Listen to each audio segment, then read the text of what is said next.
SpongeBob Squarepants is just as much of a video game character as any other, but obviously in this instance there is a huge cartoon legacy behind him, and some of the newer stuff, but specifically the older stuff, some of the first few seasons in their entirety, still hilarious.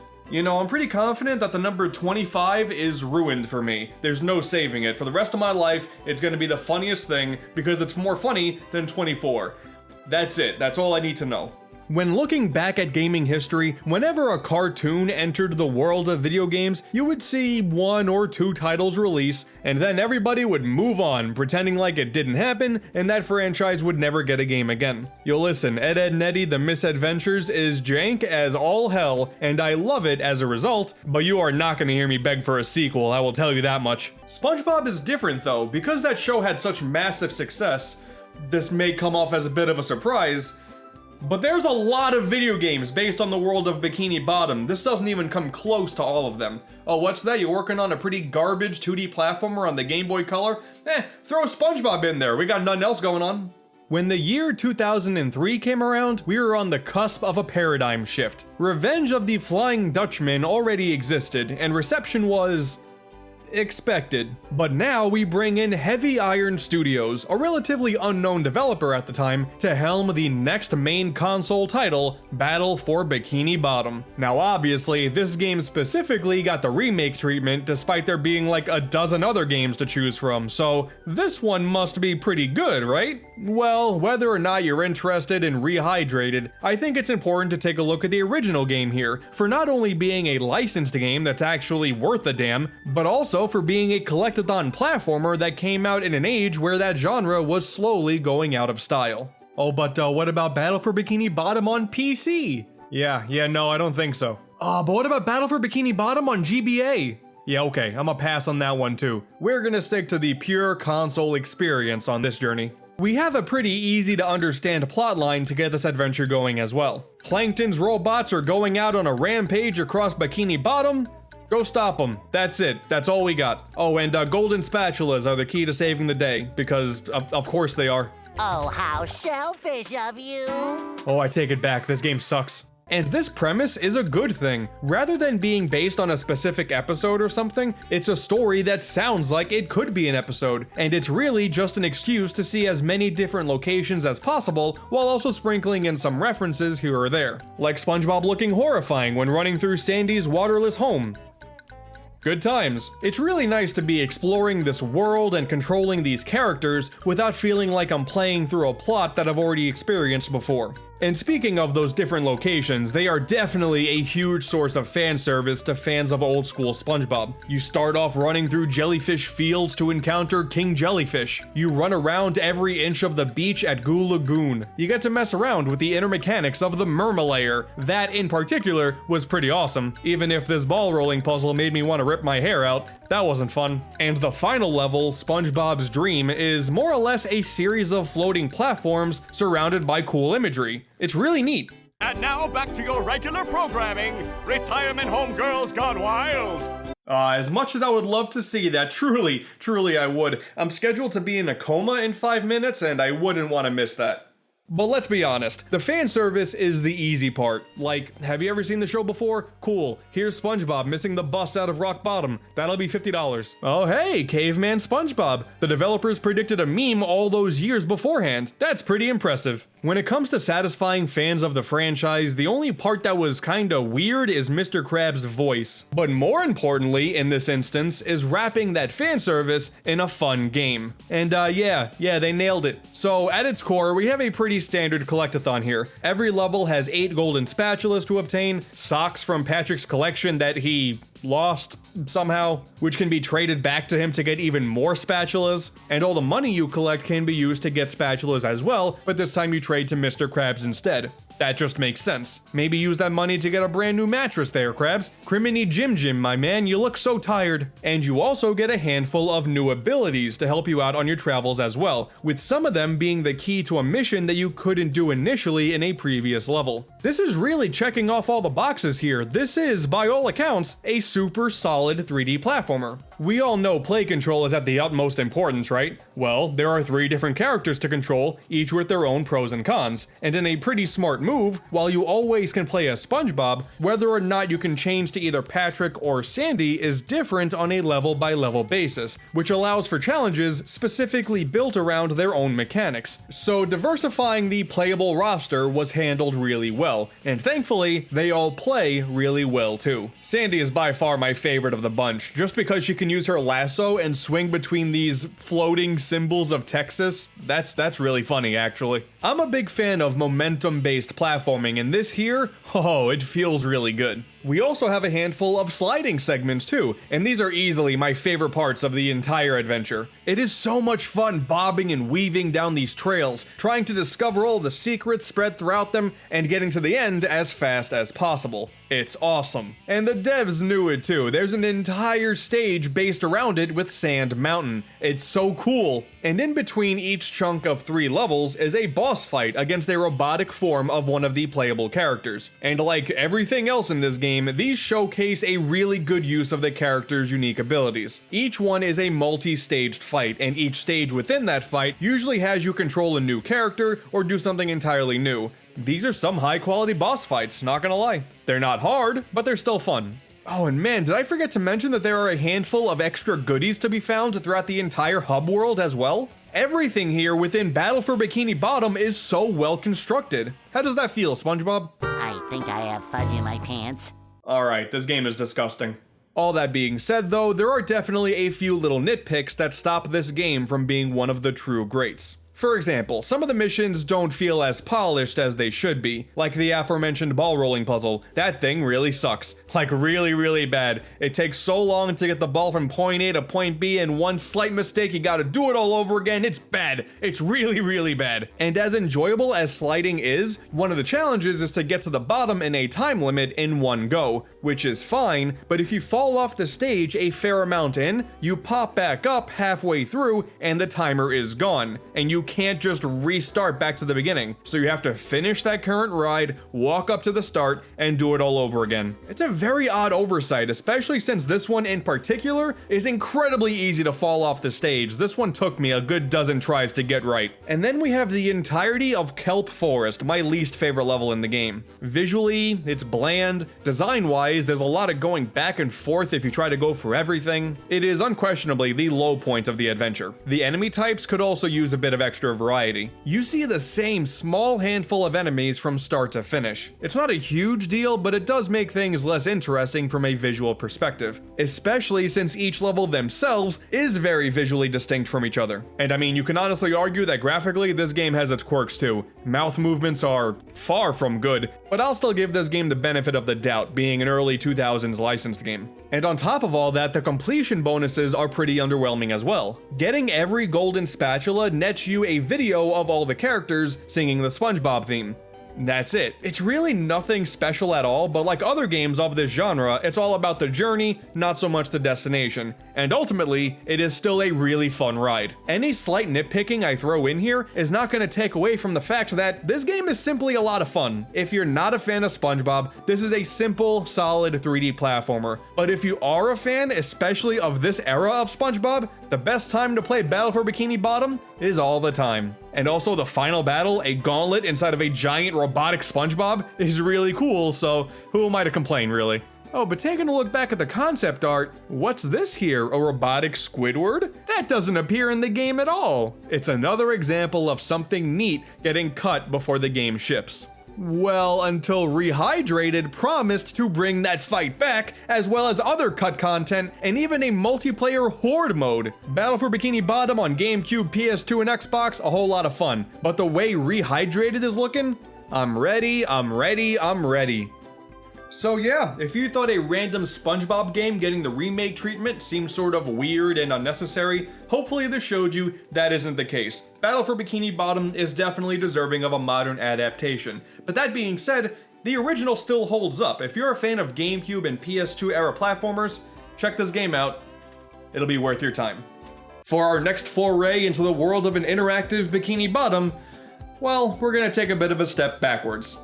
Let's be real here, SpongeBob SquarePants Battle for Bikini Bottom has always been a bit of an anomaly. We have a quality 3D platformer based on a licensed property in an era where collectathon platformers were losing a lot of their appeal. And in recent years, people have accepted more and more that, sure, the franchise has pumped out a ton of video games because it's a successful cartoon, of course it has. But Battle for Bikini Bottom in particular has transcended that. And a lot of that I think is due to the speedrun community. They took that game from obscurity and made it a big deal to where we are today, and that is just really cool. So while on paper giving a SpongeBob game a full-blown remake may seem a bit outlandish, once you consider all of that information, Rehydrated makes perfect sense. During this era where remaking classics like Crash and Spyro is all the rage, the ingredients are all here for something really special. So, is SpongeBob SquarePants Battle for Bikini Bottom Rehydrated as good as we all anticipated?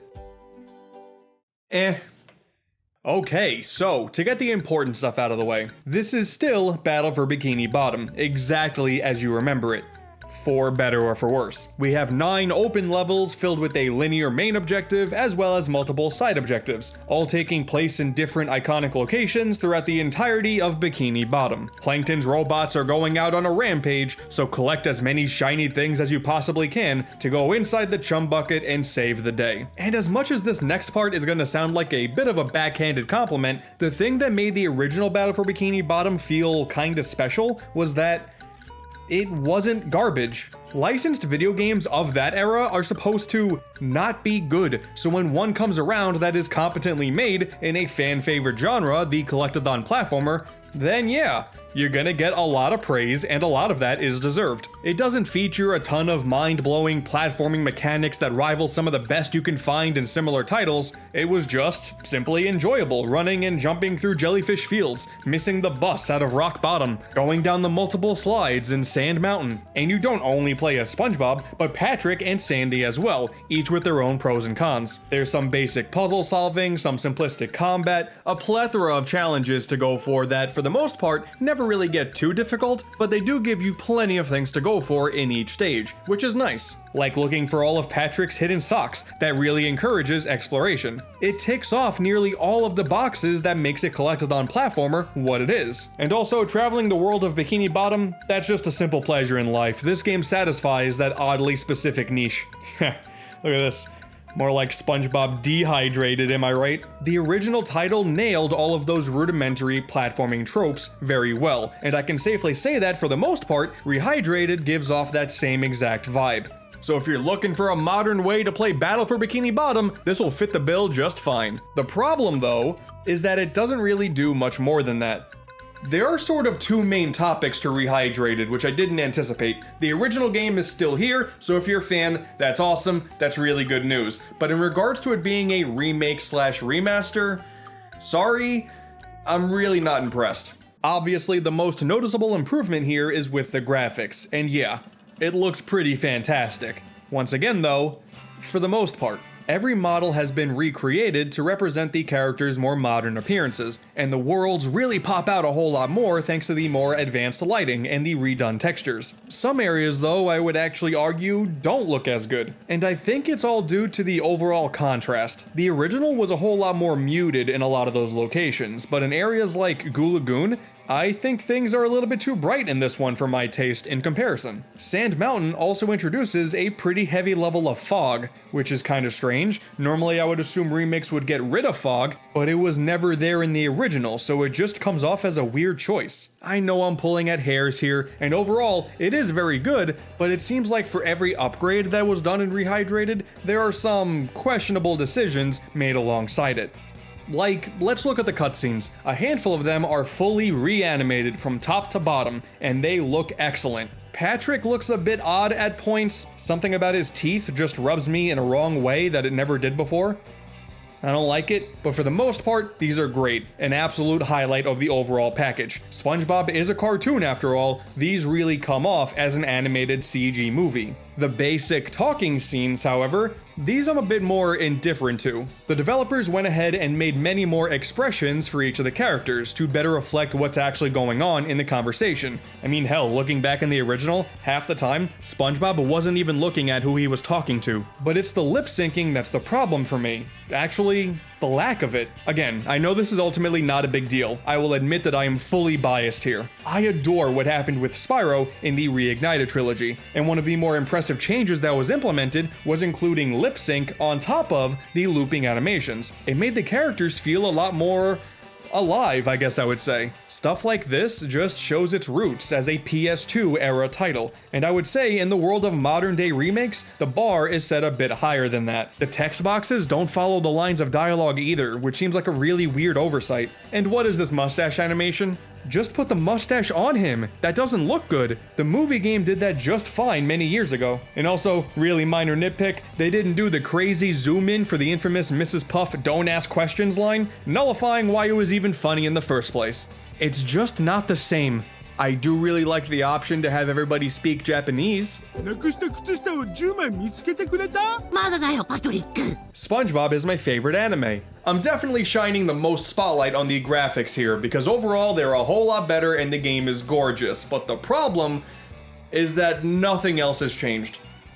The voice acting, sadly, has not been redone. Once again, for the most part, this isn't a major problem, but it does introduce a couple of things I do wish were different. For one, the lack of new recordings kind of placed the cutscene animators in a bit of a corner. Since there's no freedom in how those characters are delivering their lines, every scene comes off like a shot-for-shot recreation, rather than a reimagining, lacking some of the more cartoony spots that were really good in remakes like Crash Bandicoot. This also means that Mermaid Man and Mr. Krabs still have their wildly inaccurate voices. It became sort of a funny joke knowing that the original sounded the way it did, aka, No more Krusty Krab means no more fry cooking for you. Bad, but I really don't understand any excuse here. With the entire cast still reprising their roles in the cartoon, I feel like it would be better if the lines were recreated here. I don't know what the problem is. I am aware that unfortunately the voice actor behind Mermaid Man passed away years ago, and Nickelodeon ever since has not given the character a voice in the cartoon. But I don't know, man, I just think those two characters in particular needed to be fixed. Most of the characters' deliveries were already great and often really funny, but I also think you're seeing a trend here of me saying this game is good because the original was good, rather than saying how good Rehydrated is. And this all culminates in the gameplay. Looking back at the original, there were definite problems. The tiki area in Kelp Forest could be pretty annoying. Some of the sliding sections are way more frustrating than they have any right to be. Platforming in Squidward's Dream can sometimes be a total nightmare. The rolling ball puzzle in the Mermalayer brings out a frustration in me that I haven't seen out of myself since Super Mario Sunshine. And in Rehydrated, all of that still applies. All of the effort here seems to simply go to the aesthetics and nothing else. Some of these segments are just as annoying as ever before. This part still sucks a whole lot. I did find out how to skip the tiki section in Kelp Forest, so that's something positive. It's not as bad as some people say it is, but the problems are still there. Come on, man, it's not that bad, get good. And if anything, there are even more issues here. The camera in the bungee jump sections can often screw up. There was this one time I loaded into a slide without realizing it and then flew off into my death. They didn't prepare me for this. The momentum for Sandy's lasso swings, one of my favorite parts of the original game, are completely off and they feel forced now. Things that, without direct comparison, probably don't come off as big problems, like everything I've said in this video up until now. But I played that original version not that long ago, so my perspective is a bit different. All of this makes Battle for Bikini Bottom Rehydrated kind of feel unfinished. And that goes double for the Switch version too. Choppier frame rate, the shadows are worse, pixelated edges on all the models. It is simply not as on par with the other consoles as it really should have been. And the thing is, I don't know if this is the fault of the relative newcomers, Purple Lamp Studios, or Nickelodeon not giving out enough of a budget because they simply wanted this game to release before the new movie. Who can really say? It's all speculation on my part. Actually, the movie also got delayed, so you probably should have just done that with the game. It would have been fine. I'm just saying. They did add some fresh memes into the idle animations, so that right there is the best part about Rehydrated. But what about one of the major selling points here? The return of Robo Squidward. This boss was cut from the original version, and with a remake happening here, there was a promise to bring it back, which sounded super exciting. Oh man, are we gonna get like a new secret area? Like maybe a spot under the chum bucket? Is this gonna be some major new threat? Are we gonna have some extra spatulas to collect on top of this? Oh, what about Patrick's Dream? That location was also cut from the original game, so bringing that back and having Robo Squidward be a boss of that stage would make total sense. That would be perfect. Oh man, this is so exciting. I can't wait to see what we're gonna get. No. So, exclusive to Rehydrated, we have a brand new multiplayer horde mode.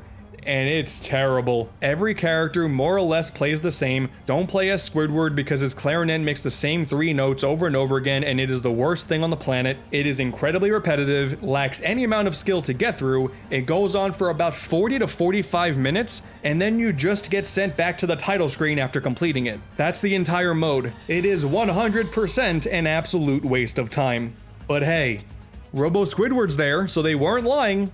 Man, reviews for this game have been all over the place, and it's kind of easy to see why. The original Battle for Bikini Bottom succeeded because in a world where successful platformers were evolving to incorporate elements from other genres, it was frankly great seeing a licensed property stick to the basics and give us something solid. So as a result of this game more or less being the same, newcomers will still enjoy themselves. Nowadays though, I would argue the playfield is completely different, and I think, as a remaster, Rehydrated comes up short. Crash, Spyro, Medieval, hell, even having a simple graphical update on top of plenty of quality of life improvements like we got with Xenoblade was more in line with what I was expecting here. In the grand scheme of things, yeah, this is probably still the definitive way to play this game, but that's more so because it's now available on modern consoles and PC, rather than being impressed with the work that was done here. If you haven't played Battle for Bikini Bottom yet, Rehydrated is still a fine pick. Personally, I think I still prefer the original version, but that's just because I'm an absolute sucker for older 3D platformers during that generation. That entire era was jank as all hell, and man, SpongeBob fit in perfectly. Rehydrated's just okay in my opinion. Battle for Bikini Bottom is still one of the finer games in the franchise, and Rehydrated's not a bad pick, so either way you go, you're in for a decent time, which is a whole lot more than you can say for some of the other games in the franchise. And I did sort of promise that I would start covering these and a whole lot more, so I guess now's as good a time as any to start making good on that promise, huh? SpongeBob Squarepants Battle for Bikini Bottom was a big success. Reviewed positively, sold well enough to get those ugly labels slapped onto the box, and over time garnered a really solid following. Full-blown remakes don't come out of nowhere after all, enough people gotta show love to the original. But with an obvious hit on their hands, Heavy Iron Studios had to be brought back to make another game starring the sponge that lives in a pineapple under the sea. And it's a movie tie-in game as well. By all accounts, this should be an absolute disaster. A video game based on a movie based on a cartoon. Do the math, it all adds up to this being a train wreck. The thing is though, whenever Battle for Bikini Bottom is in the conversation, the movie game is sure to follow soon after. It was made by the same developers, it only released about a year or so later. It shouldn't be possible, but we may actually have a hit on our hands. From what I recall, the movie was pretty good. I remember really liking it. And if you were interested in the game at the time, you were probably in one of 2 different camps. You either got the game after enjoying the movie, a common trend for any media tie-in video game, or you bought the game day one and spoiled the plot of the entire movie before watching it because it was released weeks beforehand. Excuse me, what? Either way, since this game is technically a sequel to Battle for Bikini Bottom, it is still interesting looking at this as a standalone game, not associated with a movie. Let's take all the good stuff we did when we made a platformer based on the world of Bikini Bottom as well as including a bunch of references, and now try to do the same thing but with a feature-length film. Neat. Oh, and like last time, what about the SpongeBob movie game on PC? Still, no, point and clicks don't really do it for me, I'm sorry. But what about the GBA version? Listen, it's gonna take a few therapy sessions to look at a portable SpongeBob game and not get war flashbacks to Legend of the Lost Spatula. But you know what they say, when in doubt, pinky out. Maybe this one is the one for me. Alright, the SpongeBob movie game on consoles. Let's dive on in. Ooh, hold up, promotional materials? Jimmy Neutron, Fairly Odd Parents, Avatar Avatar was close to premiering, it wasn't on TV yet. Whoa! Whenever games include something like this, it's like I'm traveling back in time. 2004, back when only the second season of SpongeBob was about to release on DVD, and TAC was a thing. Oh, the memories. So the plot follows that of the movie. Surprise, surprise. The weird thing though is just how that story is being told. There are far more in-game cutscenes than last time, which is really cool. I really love how these characters and worlds look and interact with each other. It's great stuff. But on the other hand, there's also a lot of cutscenes that are these weird series of snapshots from the movie with like Windows Movie Maker transition effects. It gets the job done, I guess, but it seems really weird for some scenes to have work done to them and some to not. A few of the pictures here aren't even from the movie. They just slapped together a bunch of clip art in Photoshop and called it a day. Older movie games had straight up clips from the movie to string the game along. What is SpongeBob's excuse? Well, at least the voice of Mr. Krabs is on point this time, which is awesome considering how weird it was back in Battle for Bikini Bottom. Sad to say though, David Hasselhoff didn't receive the same fate. You see, Mr. Hoff had a pretty substantial part in the movie, but I guess because he's a big deal or something, in the game he's replaced by... Oh, that ain't Hasselhoff. To spare you from going over the entire story of the film, essentially, SpongeBob is depressed after not becoming the manager of the hot new sequel to the original, The Krusty Krab 2. As he drowns his sorrows with Patrick over a ton of ice cream, Plankton steals the crown of King Neptune, frames Mr. Krabs for it, and begins taking over the entirety of Bikini Bottom as our Sponge and Starfish hero duo go on a manly adventure to return the crown to its rightful owner. Luckily, the story is simple enough to where it converts into in-between level plot points fairly easily. A lot of the movie is just a road trip between two bros reacting to whatever pit stops they make along the way, clearly being the influence behind Final Fantasy 15. It feels like most of the movie was covered here in ways that make sense, and that's really all you can ask for. It's inherently not as appealing as exploring the entire world independent of being associated with an already existing episode or movie, but hey, we got cutscenes of a 3D SpongeBob model being drunk. I think that makes up for it. There's also a new animation of SpongeBob being scared, and it's absolutely terrifying.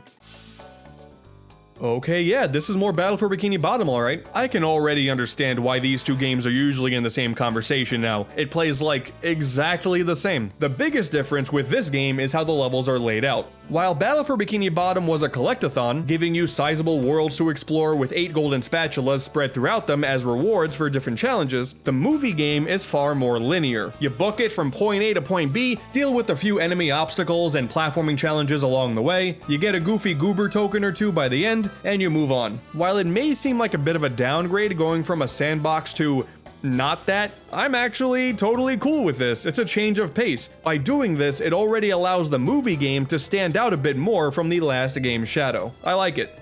I'm ready. Depression. This game really speaks to me. Yeah, the platforming is quite alright. Nothing mind-blowing, but jumping around is fun, attacking enemies is enjoyable. You do lack some of the abilities you have at the end of Battle for Bikini Bottom at the start of this one, but you unlock slight variations of them over time, and there's even an upgrade system on top of that. By collecting enough barbells to level up your manly meter, you can pick and choose where upgrade points go, and these improvements actually feel like they're useful. Initially, I thought this idea was pretty forced, but it actually turned out to be a worthwhile addition.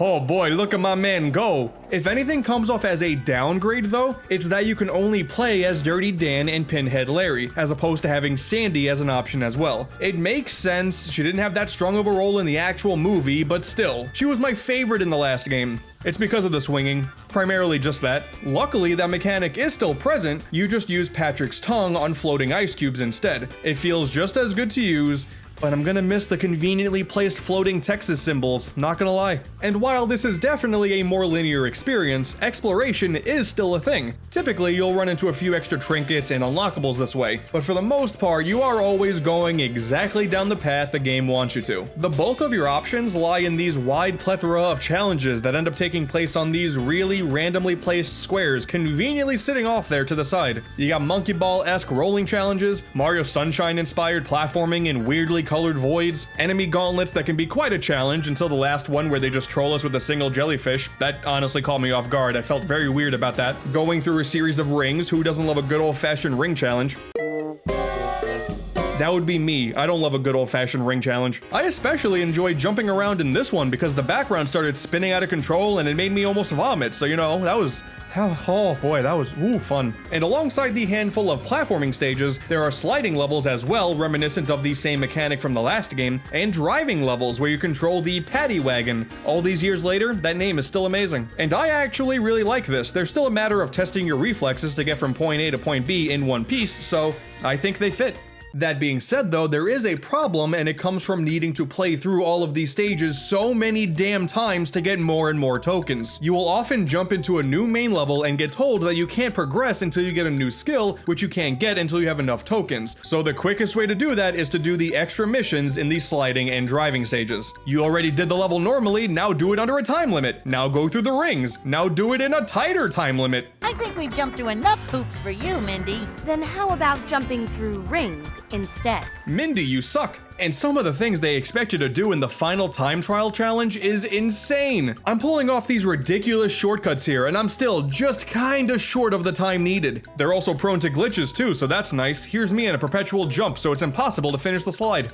Good stuff. Most of the time, I love challenges like this. Mario and Sonic games have these things all the time. The thing is though, in those games, they're optional, a means to complete the game 100%, but not necessary to see the game's ending. Here though, you definitely have to do at least some of them in order to simply beat the game. And I think it is safe to say, it's pretty dumb.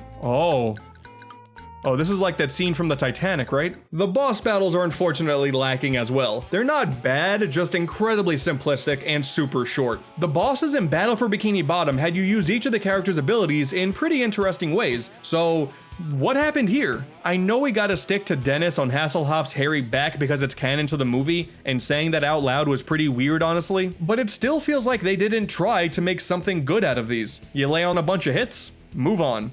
Now I know I'm doing a bit of complaining, specifically when compared to the more universally liked Battle for Bikini Bottom, but can you really blame me?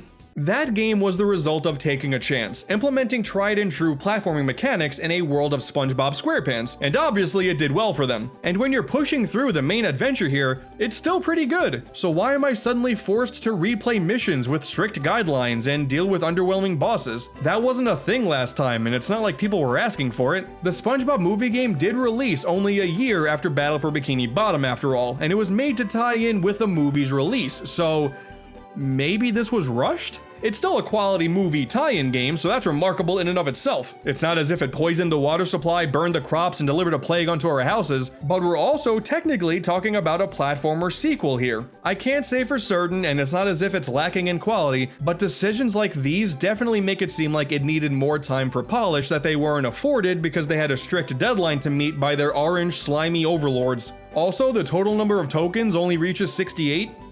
You guys were one away from the funny number, man, come on! At least the final boss is kinda decent. It goes on for way too long, but it's at least based on timing your jumps and attacks in a more precise manner, so it's nice. The Goofy Goober theme plays halfway through as well, so credit where credit's due, that's pretty cool. After all is said and done, we're treated to another slideshow with poorly thrown together graphics, go through the credits, and then you get sent back to World 1. Wow, that's really anticlimactic. You don't even get anything special for collecting everything, one additional cutscene and a handful of minor extras, so...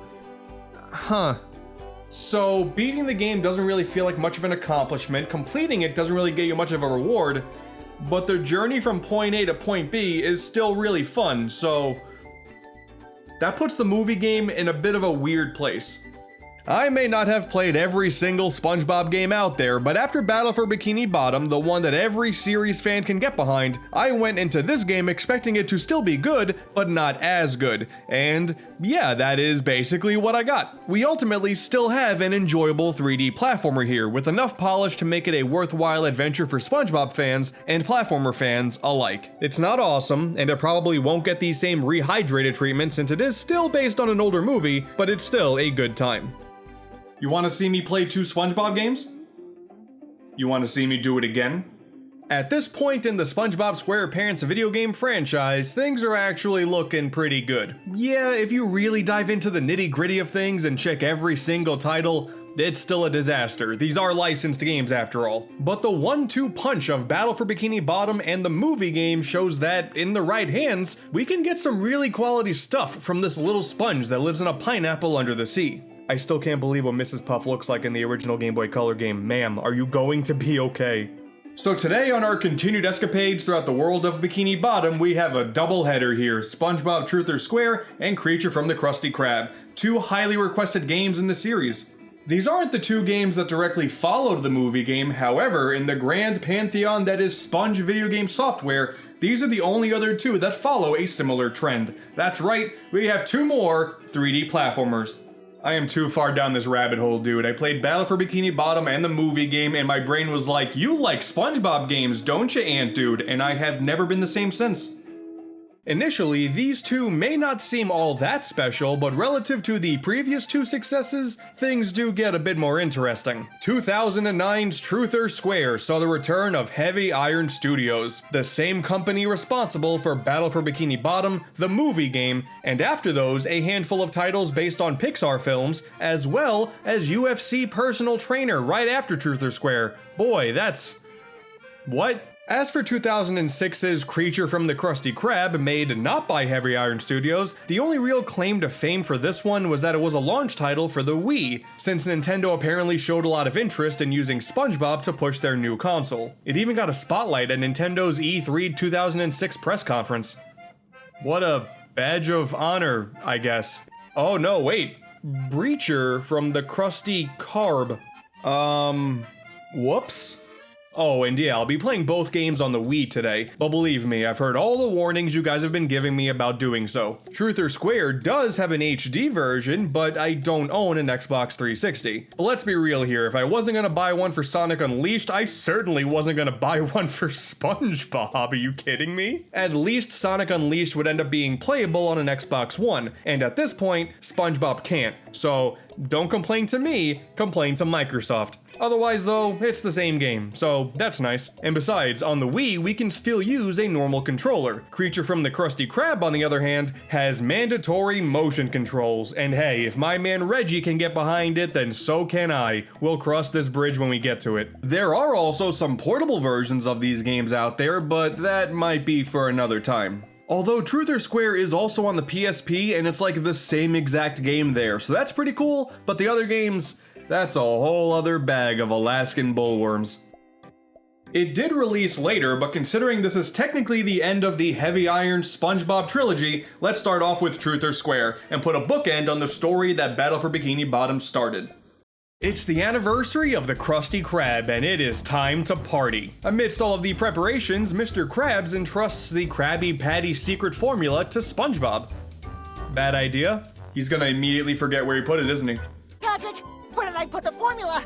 We could have prevented this! Here's where Plankton comes in to save the day, offering to conduct experiments on our spongy hero to poke through his brain so he can remember where he put that slip of paper. Thanks to all of these micro-robots being inserted into his mind, and all of his friends getting really awfully nostalgic, SpongeBob travels through a bunch of happy memories in hopes of remembering where he put the formula. And considering we literally just saw him put it in his back pocket in the opening cutscene, I got a sneaking suspicion I can see the ending coming from a mile away. The premise is kinda similar to the animated special of the same name, but the whole going through memories thing in the game is an excuse to reference a bunch of episodes from the early years of the cartoon, which isn't what happens in the animated special. Jellyfishing with Patrick, working the 24-hour shift being afraid of the hash-slinging slasher, Squidward getting obsessed with the Krabby Patties and getting super thick. It is a love letter to the old school fans of SpongeBob. It does take a few creative liberties with how the actual events took place, but hey, the sentiment is still nice.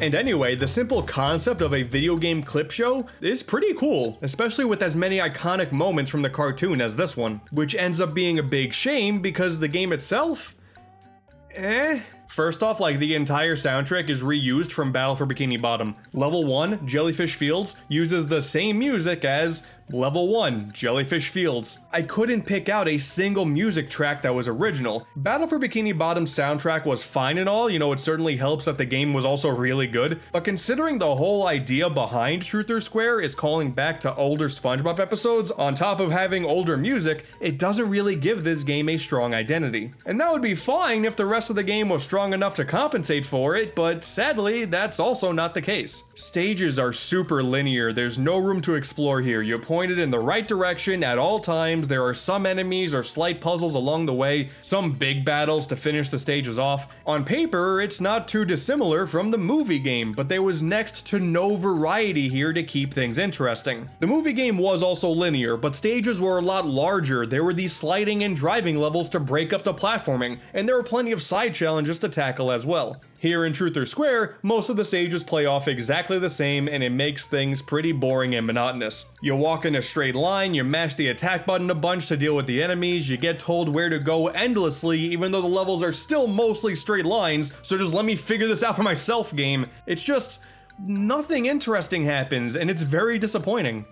Until SpongeBob gets fat. I guess the main gameplay element that's trying to keep things exciting are the power-ups. You'll often run into an item that powers you up for either a time limit or until you take damage. They not only allow you to deal with the overload of enemies that get thrown at you a whole lot easier, but they're also the only way you gain control of characters that the previous games gave a lot more time and attention to, so it simply feels like a downgrade. There's no dedicated Patrick or Sandy gameplay to allow for different styles of challenges. You just play as SpongeBob, except for the times you play as someone else for like 5 seconds just to go on a rampage. At least we can play as Squidward though, so that's more than we can say for the last 2 games. That's a bullet point on the back of the box, I guess. Oh wait, it turns out there actually are extras to go for. However, to access them, you have to go back to a stage after it's already completed. Why are we introducing backtracking to linear levels? Just to pad the game out some more? I mean, I guess so, because the game otherwise is less than 3 hours long. Less than 180 minutes from the title screen. There's the credits. At the end, you take down a huge plankton robot. SpongeBob remembers he kept the formula in his back pocket the whole time. Called it. And it turns out, that's not even the formula. Mr. Krabs had it in his pocket the whole time, but he forgot about it. And the last 3 hours of my life feel relatively wasted. But at least we can get a few costumes, so hey, yeah, I got nothing. SpongeBob Squarepants Truth or Square isn't bad, but it's boring and uninspired. It sucks because the premise is still really cool. Heavy Iron Studios may have been involved, but it is not the same team we wanted it to be. On the bright side though, the in-game cutscenes are pretty nice. The lip syncing and the animation, totally on point here. A lot better than the stock animations of the previous games. And even rehydrated when I think about it. The models are nicer for sure, but Truth or Square is definitely a whole lot more animated. Jiggle me handle, SpongeBob. No, I'm good. Thank you for the offer though. So yeah, I guess there's a reason why Truth or Square is never in the same conversation as Battle for Bikini Bottom or the movie game, despite being done by Heavy Iron Studios. But I mean, again, if you take a look at their entire lineup, it's really unremarkable, so it's not a huge surprise. The fact that they worked on a game called Fat City is the best thing that they've ever done. That name is amazing. I don't know if it's licensed or whatever, but Fat City. Oh man, Fat City, just a city full of fat. Maybe Breacher from the Krusty Carb is gonna be better. Sure, there are motion controls in a Wii launch title, it's worth being terrified over them, but maybe with a new developer at the helm, Blitz Games, we can expect a fresher take on the franchise. The Wii banner is shockingly bare bones, and man, hyping myself up is gonna blow up right in my face, isn't it? The story begins with our heroes in the middle of sleeping. SpongeBob's bed turns into a car, he revs off into the distance, and it looks like we're gonna race. Excuse me, you wanna run that back? I feel like I just went blind. Yeah, sure, okay, SpongeBob is absolutely horrifying now. Thankfully, we only see him from the back during the race. That's nice. You stare at this for too long and you'll turn to stone. Piston Patrick! Oh, I hate it. I hate it so much. I like to imagine all of these young SpongeBob fans getting a fancy new Nintendo Wii and a new Sponge game for Christmas, greeted to this. Man, I really feel sorry for them. Honestly, the game's premise is pretty weird. There's like no overarching story for the most part. At least nothing is told to you outright. SpongeBob, Patrick, and Plankton are all in the middle of dreaming. Each one tells their own little mini story, and then you kind of just piece everything together from that knowledge. SpongeBob, after a few races, drives into an abyss, which turns out to be the Alaskan Bullworm, which is where we find Old Man Jenkins and his airplane that we used to escape from it. Meanwhile, Patrick is the superhero Starfish Man in pursuit of the evil, dreaded Patrick, which eventually leads him into an evil space layer to destroy an evil UFO, and once the evil deed is done, he returns to Earth. And then we have Plankton. Well, he's evil, of course, and wants to take over the world. That's about what I expected. This time, though, after escaping from a huge Krabby Patty, he turns very large. Yeah, why not? It's his dream, makes sense. But yeah, that's kind of everything that happens. There's no real major plot point that ties everything together aside from things are just happening. But the real interesting thing is all of these dreams end up coming together at the very end somehow for a big final encounter in which the box art has been inadvertently spoiling this entire time. Whoops. That's kind of fascinating, I guess. It makes absolutely no sense, but sure. It's like SpongeBob is taking a cue from a classic Square Enix RPG. That's a very bold move. Except when you take down Plankton, that's not the end. There's one more race segment where you can either play as SpongeBob, or if you collect enough trinkets throughout the adventure, Patrick or Plankton. And then after that one race, which is not difficult in the slightest and has no bearing on the story whatsoever, then the credits roll. What? Oh, and it turns out that Gary was actually dreaming all of the other dreams the whole time. Oh my god. And then SpongeBob dies. At least in Truth or Square, there was a plot that tied everything together. The stages may have been telling individual stories, but there was still an overarching narrative that made sense. Maybe to Creature from the Krusty Krab's credit, it's kinda nice that every single stage does do something different, but rather than feeling like there's a whole lot of well thought out variety here, it more so comes off as the game has absolutely no idea what it wants to do. You got platforming, combat, racing, side-scrolling, on-rails airplane segments, causing mayhem with giant plankton, random mini-games that kinda pop out of nowhere all the time that oftentimes have absolutely nothing to do with what you were just doing before them. Creature from the Krusty Krab does do a lot of things, but it doesn't do any of those things necessarily well. I guess I could argue it's kind of a better approach to just playing as SpongeBob in Truth or Square, but neither of these approaches really leave that much of an impression. Like, the very first thing you do is a race, but there's no opponents, so you just keep driving until the course ends. Oh, but even when opponents do start popping up, it's still just a matter of getting to the end. You're not actually racing anybody, as if the main challenge is to simply stay awake. Oh, maybe that's why the main gimmick is dreams. Oh, and yeah, that's right, we got motion controls on top of all that to deal with. Again, we got the Wii version here. For all of the driving stuff, it's fine, you know, you tilt the Wii remote to lean in the direction you want, that makes sense. But once we get to the platforming and the combat, the special attacks are performed by shaking the nunchuck. Oh god, why? Oh, and in case you were wondering, yeah, it barely works half the time, so that's cool. All right, we gotta turn this winch to open the door, hold the Wii remote vertically, and move it around in the air. Got it. I'm still gonna stick to a full playthrough of the Wii version just for morbid curiosity, but it's at least good to know that there is a normal version of the game under all of this garbage. Perhaps the game is simply too linear for my liking. I know plenty of people out there are super nostalgic for this one, but this is my very first time. And I don't know, man. It's not great. Nothing in the adventure is particularly challenging. The level of hand-holding going on, constantly pulling you towards the next path, is kind of ridiculous. And some of the stages go on for way too long. Things just drag on for no real reason. Some of the concepts here are admittedly pretty cool, but the gameplay is not strong enough to match that potential. Sure, Truth or Square wasn't all that exciting either, but you at least had some more tools in your arsenal to make the moment-to-moment gameplay just a touch more interesting. In Creature from the Krusty Krab, while the platforming is decent, the combat's okay, more so in the not Wii versions, and everything else, it's a total crapshoot. There's an objective screen on the pause menu, why?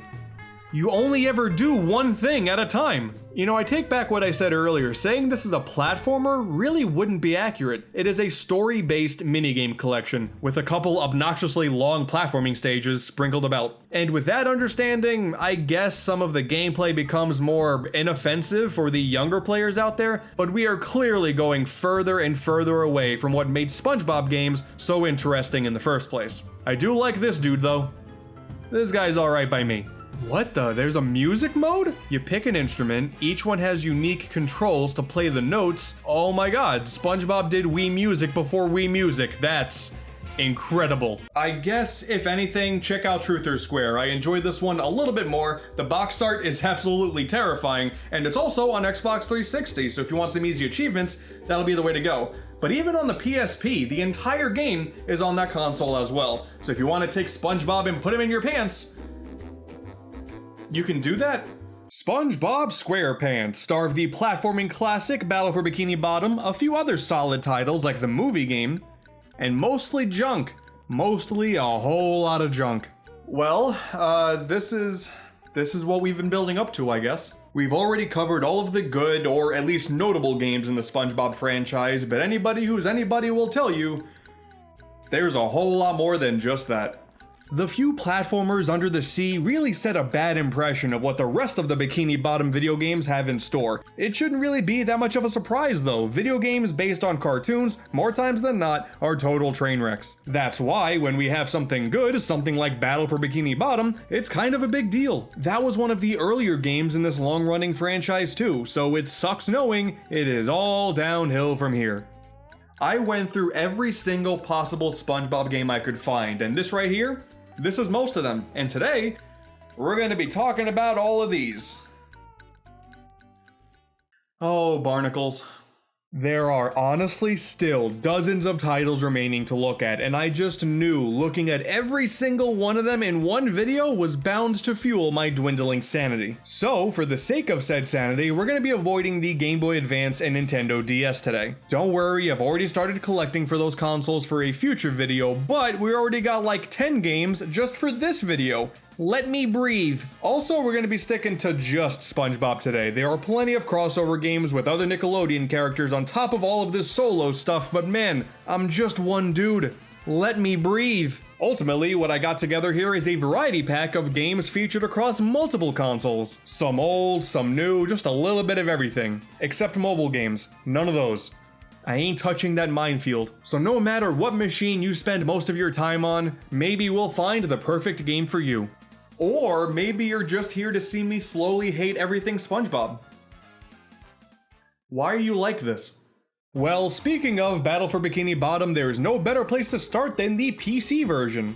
No, not the PC version of Rehydrated, the original PC version, which is apparently a totally different game. Luckily, I got the game to run pretty easily. I'm not too savvy with retro computer games, but this one was pretty straightforward. The installation process also sent me right back to my childhood, dude. We didn't need no fancy Steam UI back then. Just a basic grading with simple yellow text and quickly flashing by screenshots. Gaming will never get better than this. It is so interesting to take a trip on the Wayback Machine to see how computer games used to be, man. Things were different. So the premise of the game is kinda similar to the console version. Plankton's robots begin disobeying their master. At the same time, SpongeBob and Patrick are wishing for robots. And then boom!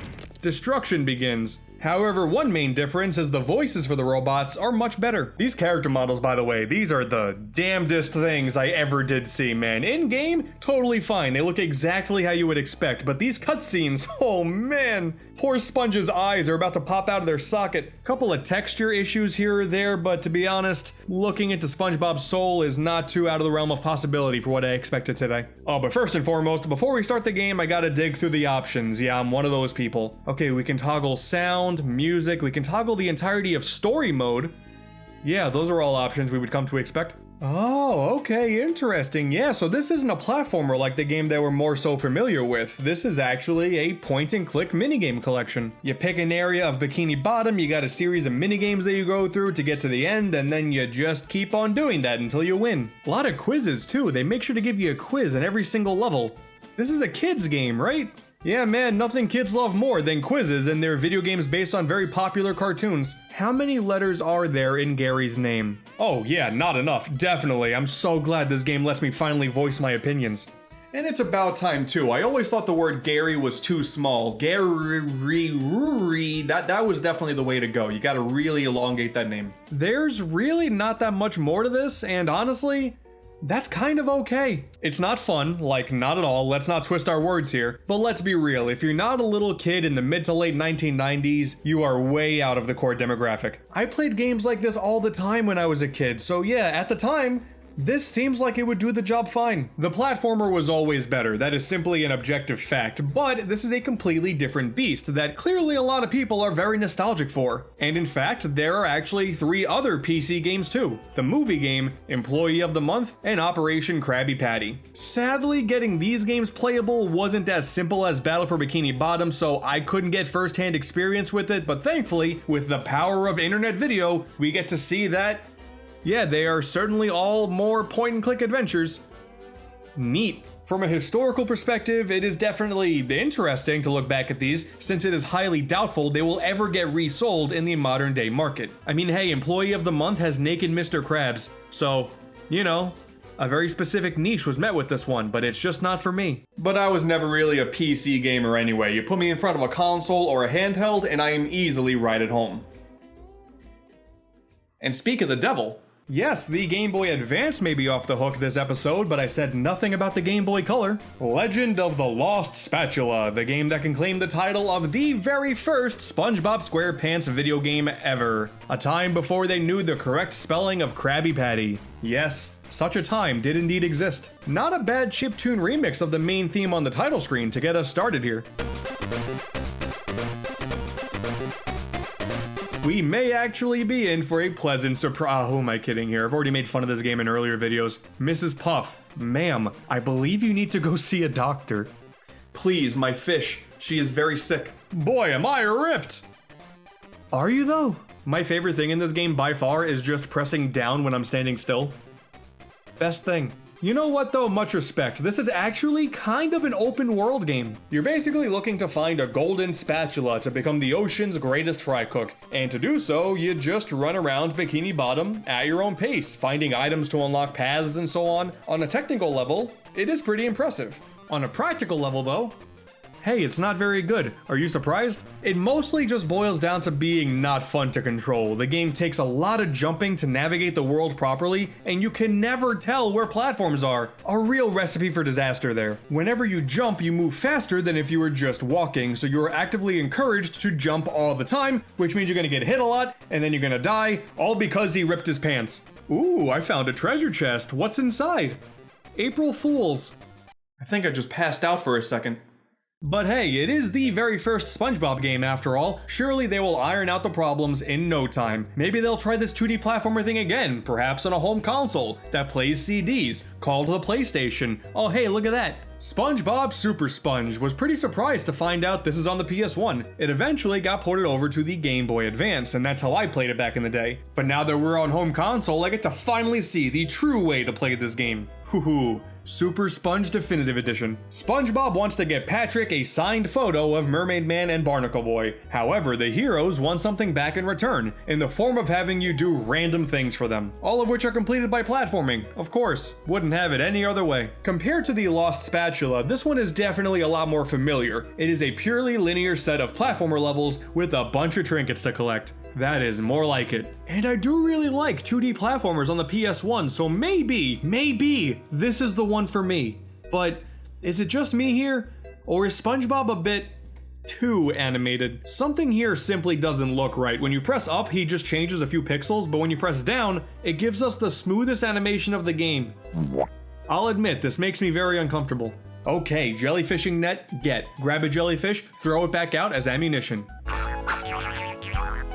Oh, I hate this. We do got some decent references though. I mean, there's a whole level where you platform on the hooks that start pulling you up towards the surface that will kill you. You know, that's That is a reference, all right. You eventually get to travel to Sandy's Tree Dome too, which apparently is 1,000,000 miles tall. To be fair, vertical platforming is something you really don't see every day, but you know what would make it even better? If you were constantly on the verge of death by not having enough water, so you have to stop what you're doing, stand in water for a few seconds, and then continue platforming. It's a lot of fun. Also, if the controls were good, then maybe it would be better, because oh my god, this sucks.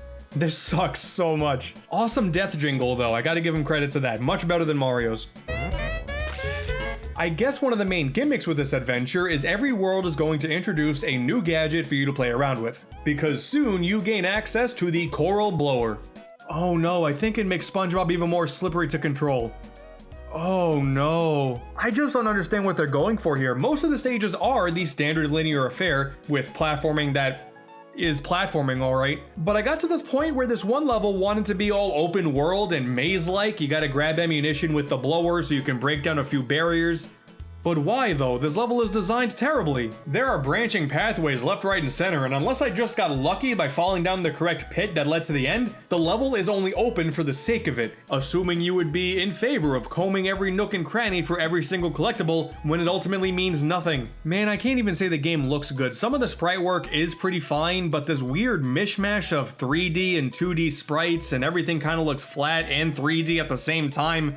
It looks so ugly. Perhaps 2D platforming just isn't the way to go for our adorable little sponge here. I know that's what most of the GBA and DS games are like, so maybe my opinion can be swayed when I eventually get to those, but hey, after these two games, know I'm gonna go into those with the highest expectations possible.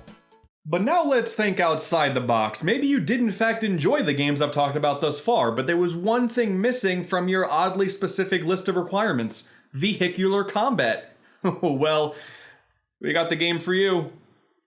SpongeBob Squarepants Boating Bash. Oh man, the story for this one, let me tell you, it really breaks the mold. You're never gonna believe this. SpongeBob fails his driving test. Oh my god. This time is different though, introducing Seymour, letting SpongeBoy Me Bob know all about his drive course, destruction, recklessness, impairment, velocity, and escape. SpongeBob's about to go on a killing spree, isn't he? For the bulk of this game here, it kinda just feels like bumper boats. Drive around and crash into things. That's the whole package. You got the typical last man standing type mode, there's one where parts fly off of damaged vehicles that are up for grabs and the most points wins, and even some more traditional racing stages. And I'll be honest, it ain't bad. My big concern going into this would be the controls. On a home console, Boating Bash is a Wii exclusive, so I fully expected motion control shenanigans for the whole thing. But luckily, no. Just pop in an nunchuck and drive. I'll be damned, it actually controls decently. How did the driving game on Wii get controls right, but the platformer didn't? Though you can just use a Wii remote if you wanted to. The game is Wii Wheel compatible after all. It's just a hunk of plastic, it's compatible with everything. The story mode is pretty decent too, just a means to throw a bunch of different driving styles at you, and sprinkle in a few cutscenes along the way. There's a bunch of playable characters, vehicles out the wazoo, all with different attributes. I'm pretty surprised here, these developers took an idea that didn't seem like it would work on paper, and actually put a lot of love and care into it. It's not great, you know, SpongeBob wasn't gonna dethrone Mario Kart anytime soon, but for what it is, it's okay. Pretty bare bones, but not a bad time. And hell, you know what? I'm still in a bit of a Wii mode here. Let's check out another game for it. SpongeBob Squarepants. What? Are you a normal person who doesn't know what a U-draw is? You silly jellyfish. It was a peripheral that had a square on it that you can draw on top of using a built-in tablet to interact with the game going on the TV. You just pop the Wii remote in on the side and then boom. A Wii U gamepad prototype. How could you have gone through your life not hearing of Dude's Big Adventure before this? For what it's worth, it definitely works. You see, look, you gotta shake it to wake up Patchy the Pirate when the game starts. Money well spent. And hey, why not? Leave it to Way Forward of all companies to figure out how to get a SpongeBob game out of this.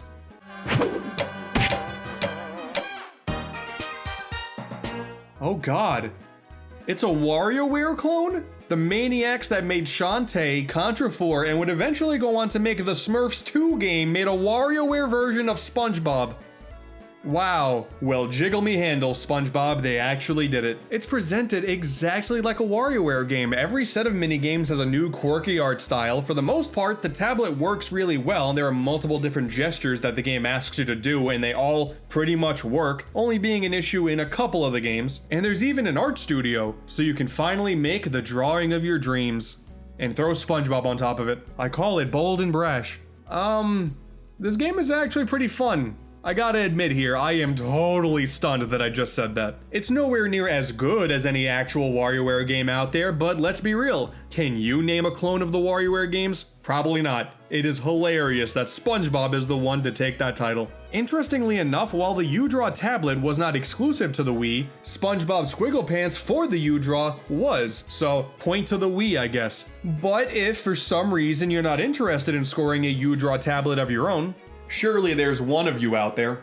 Well, the game was also released on the 3DS, so there's your next best option. SpongeBob Squarepants or WarioWare Gold? Okay, we're on a roll here, we're on a roll. I want to stick to the Wii train for a little bit longer. You know, the pioneers used to ride that baby for miles, and I want to do the same. But we need a little bit more power. Let's take a look at Plankton's Robotic Revenge for the Wii U. Did the game freeze? Oh no, the title screen is a static image. Oh no. Plankton creates a new robot and decides to seek out his revenge by stealing the safe containing the Krabby Patty formula, Plankton's Robotic Revenge. They managed to sum up the entire plot right in the game's title. That is very impressive. Alright, so the premise is pretty simple here. With a character of your choice, you run around different locations of Bikini Bottom, slapping around some boxes and enemies, shooting guns. Wouldn't trust Squidward with a gun, but here we are. There's some really basic platforming you get to do. This is one of the most boring games I've ever played. Wow, man, what happened here? Clearly, and I mean clearly, right? This game is primarily set to be a multiplayer title for kids. By keeping everything super basic and simple while still giving you a consistent path to progression by upgrading your equipment, this definitely seems like it's just meant to be a distraction for children and nothing more. If you have the Wii U version though, I will give that one extra points, I guess, because thanks to the gamepad, you can play 5-player multiplayer rather than 4. Kinda neat. Don't think I'll ever get to experience this though. I asked all of my friends if they wanted to play with me and they all said no. I know, I'm as surprised as you are. So this game released in 2013. I seem to remember around this time in the early 2010s, these sort of simplistic co-op beat-em-up shooters, whatever you want to call this genre, had a bit of a trend going on. Didn't Disney have a game that was kind of similar a few years before this? Matter of fact, I also played a decent amount of Ratchet & Clank All for One, which released around the same time as that Disney game. And yeah, look at this. They are both very clearly going for the same thing here. Maybe it's just me, you know, I don't really think games like this are my thing, but man, just take one look at Ratchet. You can at least see they still wanted it to feel like a Ratchet game. I played Plankton's Robotic Revenge for an hour, and not only did the gameplay never change, not only did I have to hear Squidward repeat the same lines over and over and over again, driving me absolutely insane, not only do you fight basically the same Plankton boss battle multiple times over with barely any differences, but the level themes never change. The time of day does shift around, but that's about it. This sort of sandy clifftop design, for the entire hour I played this game, this was the only theme that I got to experience. Maybe later on things do change up a little bit, but I have no reason to believe that. I don't know, maybe a pseudo sequel can make things better? Maybe one where all the SpongeBob characters can turn into superheroes? And a game I get to play on the PlayStation Vita so I can finally show this off on my channel. My lifelong dream realized. SpongeBob Hero Pants. Similar to Truth or Square, this did release on Xbox 360, but no, I don't own one like I've said before, and I'm not buying one for a couple of SpongeBob games. I have some remaining dignity that I have to uphold. Please don't laugh. I'm gonna be honest, these hero designs, I feel pretty uncomfortable. I was way out of the loop with this franchise by this point. Apparently this is all based on another SpongeBob movie from 2015, Sponge Out of Water, which I haven't seen. So not only is this game kinda similar to Plankton's Robotic Revenge gameplay-wise, but it's also based on a movie that's based on a cartoon, which once again, I have not seen. A recipe for a masterpiece if I've ever seen one. Alright, well, yeah, you know, the camera may be kinda different and we may be lacking guns this time around, but yes, this is kinda more the same as Plankton's Robotic Revenge. Just this mindless affair, pushing forward, pressing the attack button whenever something dare step in front of you, maybe doing a couple of puzzles, with the heaviest air quotes around that as possible. The big thing now though is, we can turn into superheroes. That's horrifying. Thank you, game. There's honestly not much more to talk about with this one. It's really that simplistic. It's just so not good. This is also the only SpongeBob game to grace the Vita.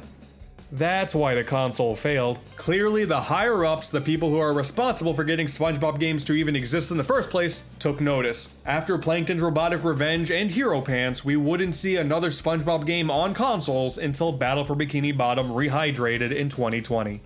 Oh, thank goodness, the story had a happy ending. We are nearing the end of the finish line here, so I figured we should talk about these two next. To the surprise of nobody, at least I hope not, we got some minigame collections as well. I figured we should start off with Lights, Camera, Pants. So many people have wanted me to check out this specific one. I must have been passing up on some massive hidden gem all this time because so many people seem to be really nostalgic for this. I'm excited to check it out. Ooh, okay, right off the bat, I can see exactly what you're all talking about. These guys are out here advertising cross saves, of all things, all the way back in 2005. SpongeBob was, unironically, way ahead of his time. So the premise here is pretty cute. The producer of The Adventures of Mermaid Man and Barnacle Boy TV show is looking for some new actors. So of course, leave it to SpongeBob and friends to compete for all of the different roles on offer. That's mostly it for the plot, but that is one of the most sound stories for a minigame collection I think I've ever seen. And as for the minigames themselves, well, yeah, they're pretty good. There's a bunch of 4-player ones, all of which are pretty straightforward. Get more points, finish in first place, jam out better than anyone else, really good stuff. The 2v2 ones though, this is where the game shines in my opinion. In a more typical Mario Party fashion, both parts of the team will often have different roles, but in order to win, both sides have to be good at both roles, since you will be swapping partway through. It totally goes against the Mario Party quick minigame mentality for sure, but for competition's sake, that is a great way to encourage, as the kids would say, getting good. I genuinely enjoyed my time with this game more than I thought I would, but if anything, the thing that is stopping this game from being better than it is the number of games available. Only about 30. There is definitely something here, something that could be built on for a future minigame collection, but for this initial one, the lack of replayability means that while it was enjoyable, I probably won't be returning to it anytime soon. But even still, definitely one of the better SpongeBob games out there.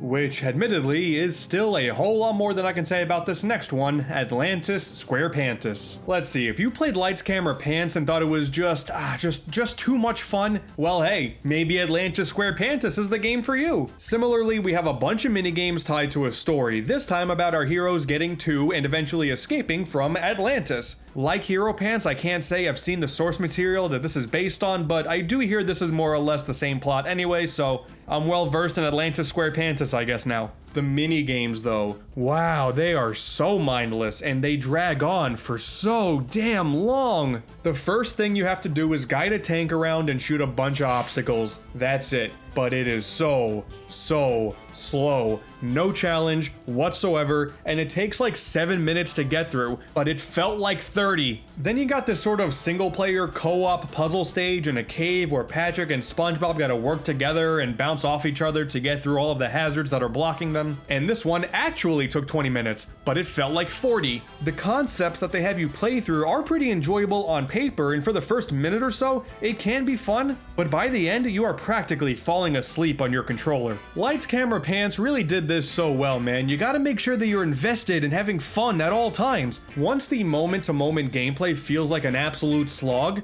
you have failed. Point blank, you have failed. I was kind of taken aback because I feel like I had a bunch of requests for this one too, but actually, I found out that it might not even matter. Looks like everybody who's been hyping up Atlantis Squarepants has explicitly hyped up the DS version instead, almost as if the console version doesn't even exist. Well damn, okay. Don't worry fans, in the future I will definitely try to do your game proud. Not today, but one day. So on this adventure we have seen many highs and many lows. Well, okay, we've seen a couple of highs and mostly just a whole lot of lows. If I were to tell you that most SpongeBob games are not good, I feel like you wouldn't be shocked. To wrap this journey up, I figured we should take a look at one more game, another platformer that I haven't talked about until now, one that released right in between Super Sponge and Battle for Bikini Bottom. Ooh, that's exciting. And it really makes you think, you know, if BFBB was so fondly remembered, what does that say about the platformer that released only 1 year earlier on all the same consoles? It really makes you wonder.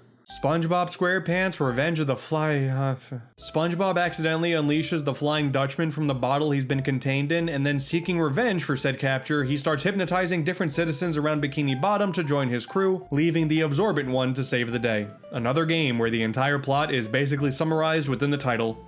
Truly the sign of a work of art. Also, I may be misremembering, but I'm pretty sure the Flying Dutchman isn't a magical genie. Not really sure where this whole releasing from a bottle business is all about, but okay.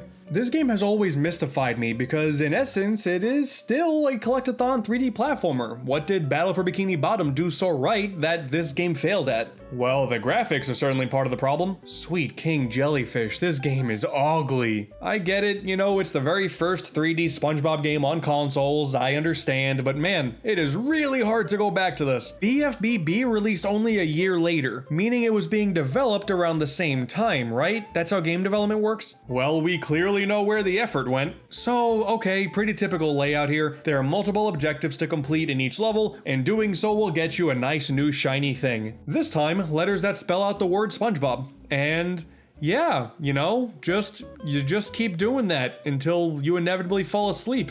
Chances are that'll be pretty quick. Running and jumping feel incredibly sluggish, combat feels like you're never actually hitting your target when you want to, and progression feels totally aimless. I honestly got lost multiple times because I had no idea what I needed to do to get to the next level. Trying to figure out how to get Sandy to come out of her cave so I can go follow her and then fight her in hand-to-hand combat, that took way longer than it should have. I just wanted to beat her up. Race Squidward to the Krusty Krab. Ah, okay, that's kind of funny. He's walking slow because he doesn't want to go to work. That's pretty funny, I'll give it that. Haha, sucker, I win. Oh, he was here first. And they don't even refer to the fact that we were just racing. Okay. The game is functional enough so I was able to get everything I needed to unlock level 2 and progress, totally fine. But once I got into level 2, well, one of the first things that you're requested to do is deliver food to the citizens of downtown Bikini Bottom. You know, this big city that you've never been in before that's really dark and you gotta find apartment numbers on top of the doors and just hope that within the time limit you get it right. How did they think this was okay? I have no idea where I'm going. My favorite thing is you not only need to have the number right, but you gotta make sure you're on the correct street too. When I tell you I found the right number but I was on the wrong street, oh, I was thrilled. Oh, the UI is terrible too. What's with this unfiltered yellow text over the gameplay? Is the game even finished? Man, not even the music is worth talking about. You know, maybe the soundtrack is overall fine, you know, that could be a possibility, but for most of the time I played this game, you're better off wearing this jellyfish costume because yeah, there's a costume mechanic in this game, even though it doesn't really add much of anything. But when you do wear the jellyfishing costume, it forces the same jolly song on you the entire time you're wearing it. Why even have a soundtrack at that point? The most curiosity I had with this one is simply seeing what the different stages were all about, so I put in a few hours just to entertain said curiosity, and once they said SpongeBob could explore Sandy's tree dome without a helmet on because of a couple of leaks that made the floor wet, and one of the tasks is to plug up said leaks, which would, I don't know, eliminate his ability to breathe, that's when I knew this game was an absolute lost cause. Also, when I walked into Sandy's house, my game restarted itself for some reason, and I lost all my progress, so yeah, that's the end of that.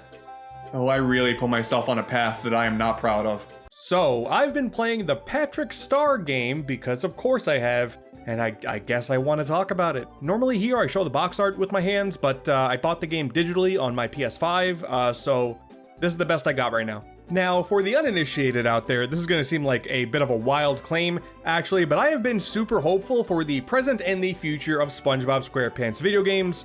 And hear me out. This all started with Battle for Bikini Bottom Rehydrated, which I thought was a really good remake. It could have done a whole lot more to be a proper remake. It was kind of just like an HD skin of the original game, but hey, it's fine. It's an accessible version of the game. cool, maybe we'll get something good afterwards, and we did with the Cosmic Shake. I don't know the general consensus for this game, but I thought it was a really cool, polished, modern take on like a PS2 era platformer, and I really enjoyed it. I think Cosmic Shake is really good and a good payoff for getting a remake of Battle for Bikini Bottom. And dude, even Krusty Cook-Off for the Switch, like I wanted it to be worse, but it's actually not that bad. So when the Patrick Star game got leaked initially and then it was officially revealed in a Nintendo Direct, I was like, oh, okay, sure. I mean, Patrick has never gotten his own game before, despite being one of the prominent stars of the franchise. And I guess that makes sense because realistically, when you think about it, what does Patrick even do? He's just kind of there being an idiot. Good for him. And I'm not sure if they were making this game just because they thought it was a good idea or because there's like a new SpongeBob movie, there's the Patrick show now. I don't keep up with any of the actual media for the cartoons, but hey, for a video game, you know, it didn't look like it'd be the worst thing. It looked like instead of a platformer, it was gonna be a big sandbox, like almost Goat Simulator-like game. But there was a lot of people who were worried that it was gonna be published by Outright Games, a studio that is typically publishing pretty mediocre, below average licensed games all the time, very PS2 era, crappy licensed game-esque. So when I went into this game, I was expecting the worst, and then I kept playing it. I put a good like 6 hours into it. I got the Platinum Trophy. I got all the feats, all the quests completed, and you know what? It's actually not that bad. The story, super simplistic. Patrick wakes up, go. Like, they don't even attempt to have any kind of plot that's stringing you along here. Like, you just wake up, you're in your house. Gary is like, hey, come do a thing at the park. That's just a tutorial. There's no story, though. Like, there's a couple self-contained things, like, okay, cool, Sandy wants you to clean things, and SpongeBob's like, I got a coconut gun now, you know, the classic SpongeBob item. You can use it for a minigame.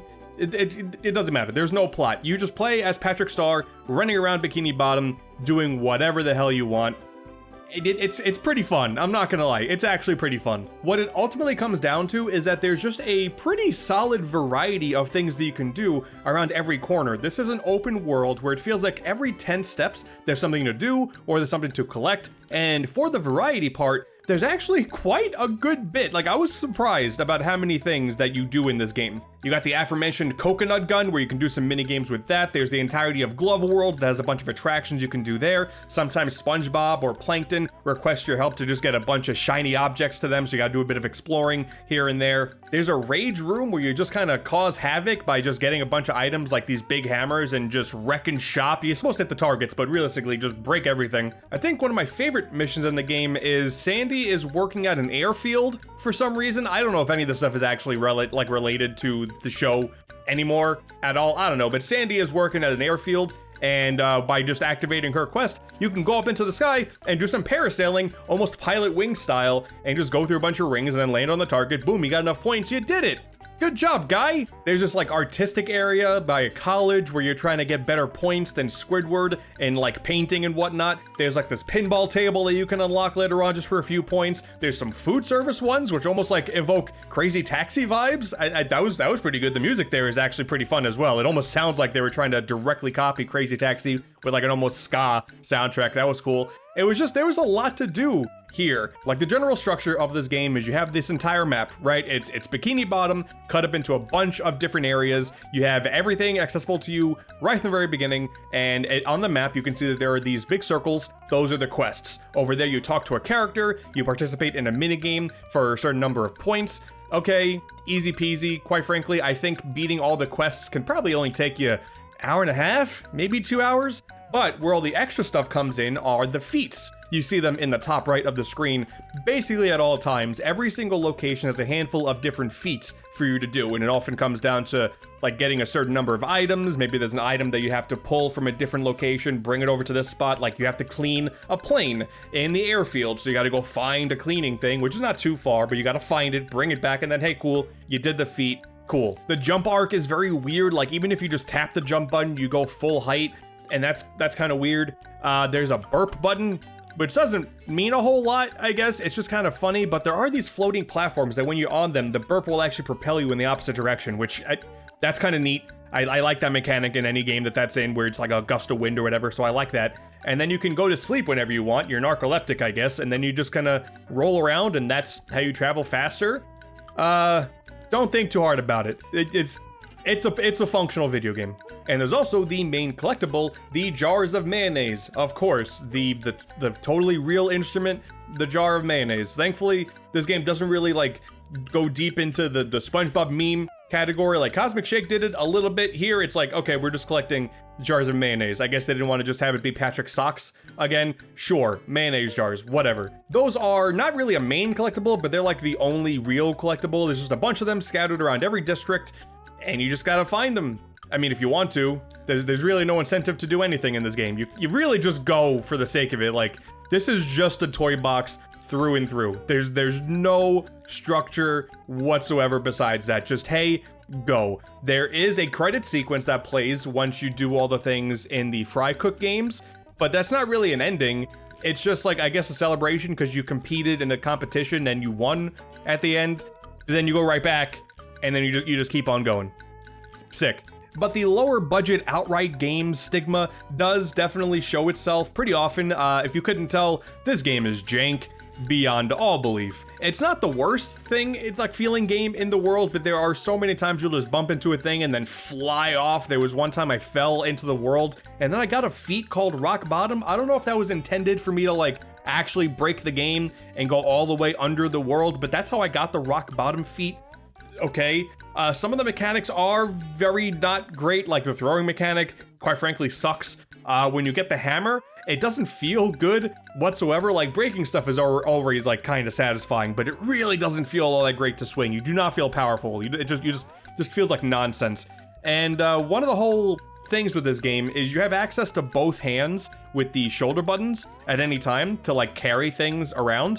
And one of the things that you do is at the Chum Bucket and at the Krusty Krab, you are going to be handling tables. You're going to be handling people's orders. You're going to be quickly making some food, handing them off. Cool. For the Krusty Krab, people will come in with burger orders. You got to put the burgers on the grill, wait for them to heat up, and then you got to put on whatever toppings that they want, put them in a burger, go. But the whole mechanic of putting these things in your hands and then trying to attach them to each other, it does not feel good whatsoever. The Chum Bucket is a lot easier because you can basically handle everything with one hand, and that works a lot better, but that part sucks. There was definitely a lot of mechanics that did not feel fleshed out whatsoever. There's also no reward for doing the feats. Like I was saying before, in terms of the whole lack of structure thing, you can really you don't have to do anything.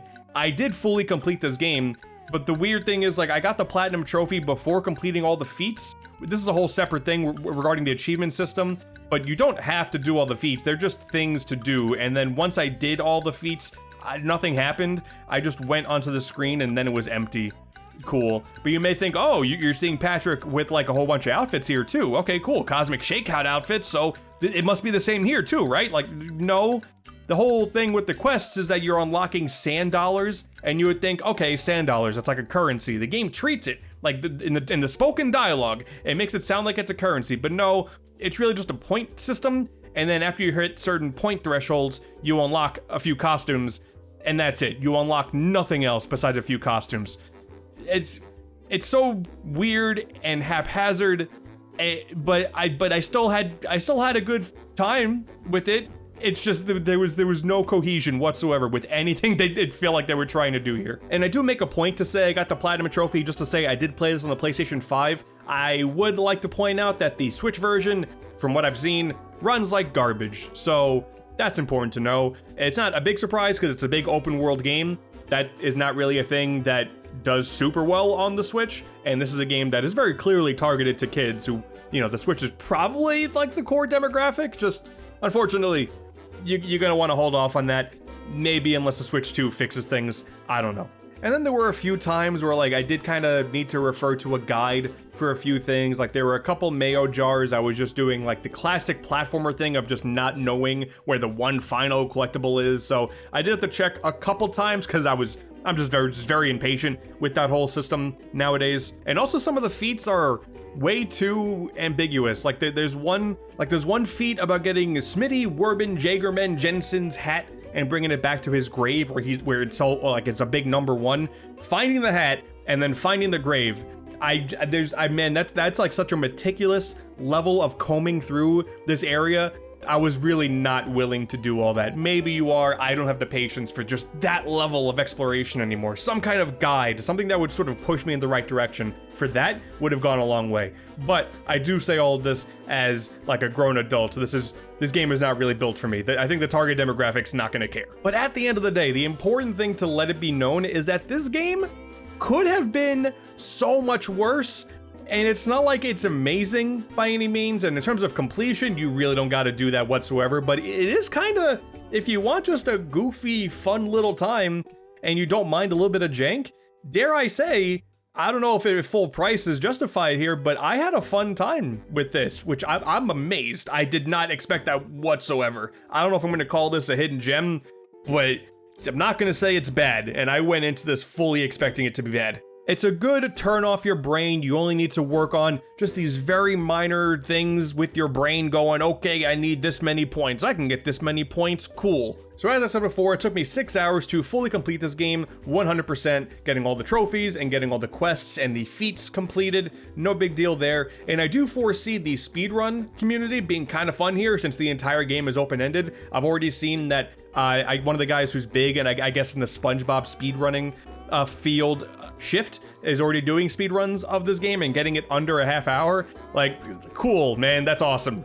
This seems like the perfect game for a speedrun where you can just really figure out the route and break the game to your heart's content, because this, again, it's almost like a benefit that this game is kind of jank. I hope they don't patch any of this. I'm just glad that this game actually turned out to not be total ass, because as someone who has played far too many SpongeBob games, I really expected this to be like more bottom of the barrel, but coming after Battle for Bikini Bottom and Cosmic Shake, hey, this may not be another big platformer, this may not be a sequel to Cosmic Shake, but if you're already deep in the SpongeBob video game train, like, hey, you might enjoy this. This is a fine enough video game.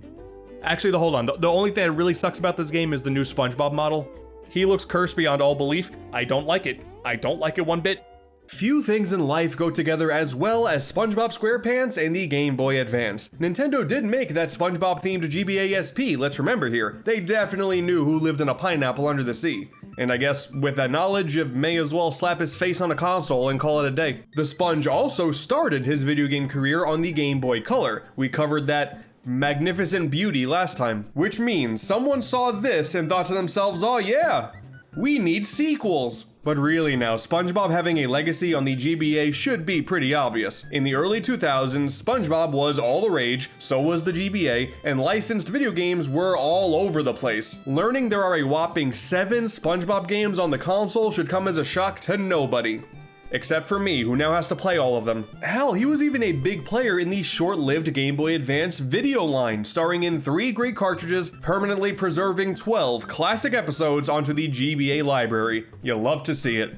I mean, not physically love to see it, because boy, this compression is rough, but hey, it's still funny to think about. Some of the games we're discussing today even showed up in a bunch of combo packs. They really squeezed this sponge for as much worth as they possibly could. So, continuing my legacy of covering every single SpongeBob game, I guess, today we're gonna tackle all of the games on the Game Boy Advance. Oh boy. And just to be clear here, we're still not going to be talking about the overall Nicktoons games. Even though SpongeBob is the main face on a lot of them, those titles will have their own time to shine in the future, don't you worry. We got 7 games to talk about now as it is. Let me breathe. And yes, to all of you super fans out there, this does mean that the DS is next, and I got all of them ready to go. I can't believe this is what I've become. Starting things off, it's important to note the common thread that ties all of these 7 games together. If it wasn't already painfully obvious, yes, every single one of them are portable, quote-unquote inferior versions of existing console games that were released right alongside said console games. You remember that era where advertisements would hype up the latest and greatest game releasing on every single console under the sun and barely ever showed what the portable versions were ever about? What a gross time that was. I'm glad that's over. Oh wait, The first game to grace the 32-bit handheld is SpongeBob Squarepants Super Sponge, the only title to also be released on the PlayStation 1 alongside the GBA rather than the PS2. Pretty cool, right? No? Just me, I find that interesting? Okay. Like all of the other console versions of today's games, I did cover this title before, and long story short, I was not a fan. Super Sponge is a pretty mediocre 2D platformer with a really weird art style and level designs that are all over the place. The mechanics were also super poorly done. Yep, I still hate this. But maybe the GBA version is different. I mean, both versions only released 3 days apart, so I'm assuming those extra 3 days were for polish. Structurally, the game is basically the same. This is the only instance in this entire video where both versions are more or less really identical, so keep that in mind. We got simple point A to point B platforming, basic combat, some mechanics like needing to stay moist while climbing Sandy's never-ending tree is still here, and it's still not that fun, but it's here. But, and I can't believe I'm gonna say this, the game is actually better. Okay, yeah, now I know I'm losing it. The GBA version cuts out a lot of the fluff. Any story that was there is reduced dramatically, stages are a lot shorter, meaning you get to progress at a much faster pace, mechanics like the coral blower are simplified and thus a lot better to use, there's none of that huge random maze garbage like the PS1 version. Don't get me wrong, still not a great platformer, but for being a first-year GBA game, it's actually fairly decent. I don't know what they were thinking with this soundtrack though, oh my god. And it's also a really short ride. You start the game, 45 minutes later, you take out whatever this weird abomination is, and you're able to celebrate Patrick's birthday in peace. Next up, we got Revenge of the Flying Dutchman. Great. Well, considering how dreadful the console game was, this one might be a bit better as well. It's a pretty low bar, but hey, it's something to strive for. So, despite sharing the same name, the plot is actually slightly different. Rather than Gary randomly bringing the genie bottle-filled treasure chest into SpongeBob's house, they now find said treasure chest in a cave instead. Whoa, man, this totally changes the lore. You gotta calm down. The objective is a bit different as well, to be fair. You gotta run across Bikini Bottom to find 10 hidden treasures, and once you do that, the Dutchman has agreed to grant SpongeBob a wish. We are really committing to the whole him being a genie thing, despite him not being a genie. But, okay, it's another side-scrolling platformer. You gotta remember here, since we are on the GBA, basically all the games here are gonna be side-scrolling platformers. It is just best to accept that now. The main goal with this game is exploration. The stages have 3 different keys to find, bring them all to the chest, and you win. And the primary way of getting things done now is by blowing bubbles, a totally different moveset to the console version. I will give the game credit. You see, on your travels, you stumble upon different liquids that give attributes to said bubbles, like floating, being more powerful, and the ability to bounce off them.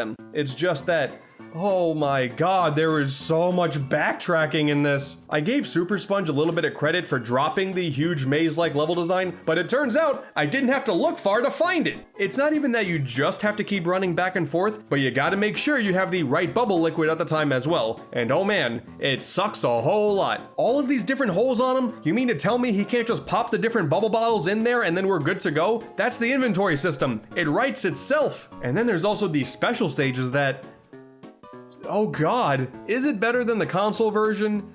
No, I would say it's just as bad, but for different reasons. What a badge of honor. There is no saving the Revenge of the Flying Dutchman name. Ooh, but okay, we got Battle for Bikini Bottom next, based on an actual good game this time around. Okay, I'm excited. And it uses the same exact engine as Flying Dutchman.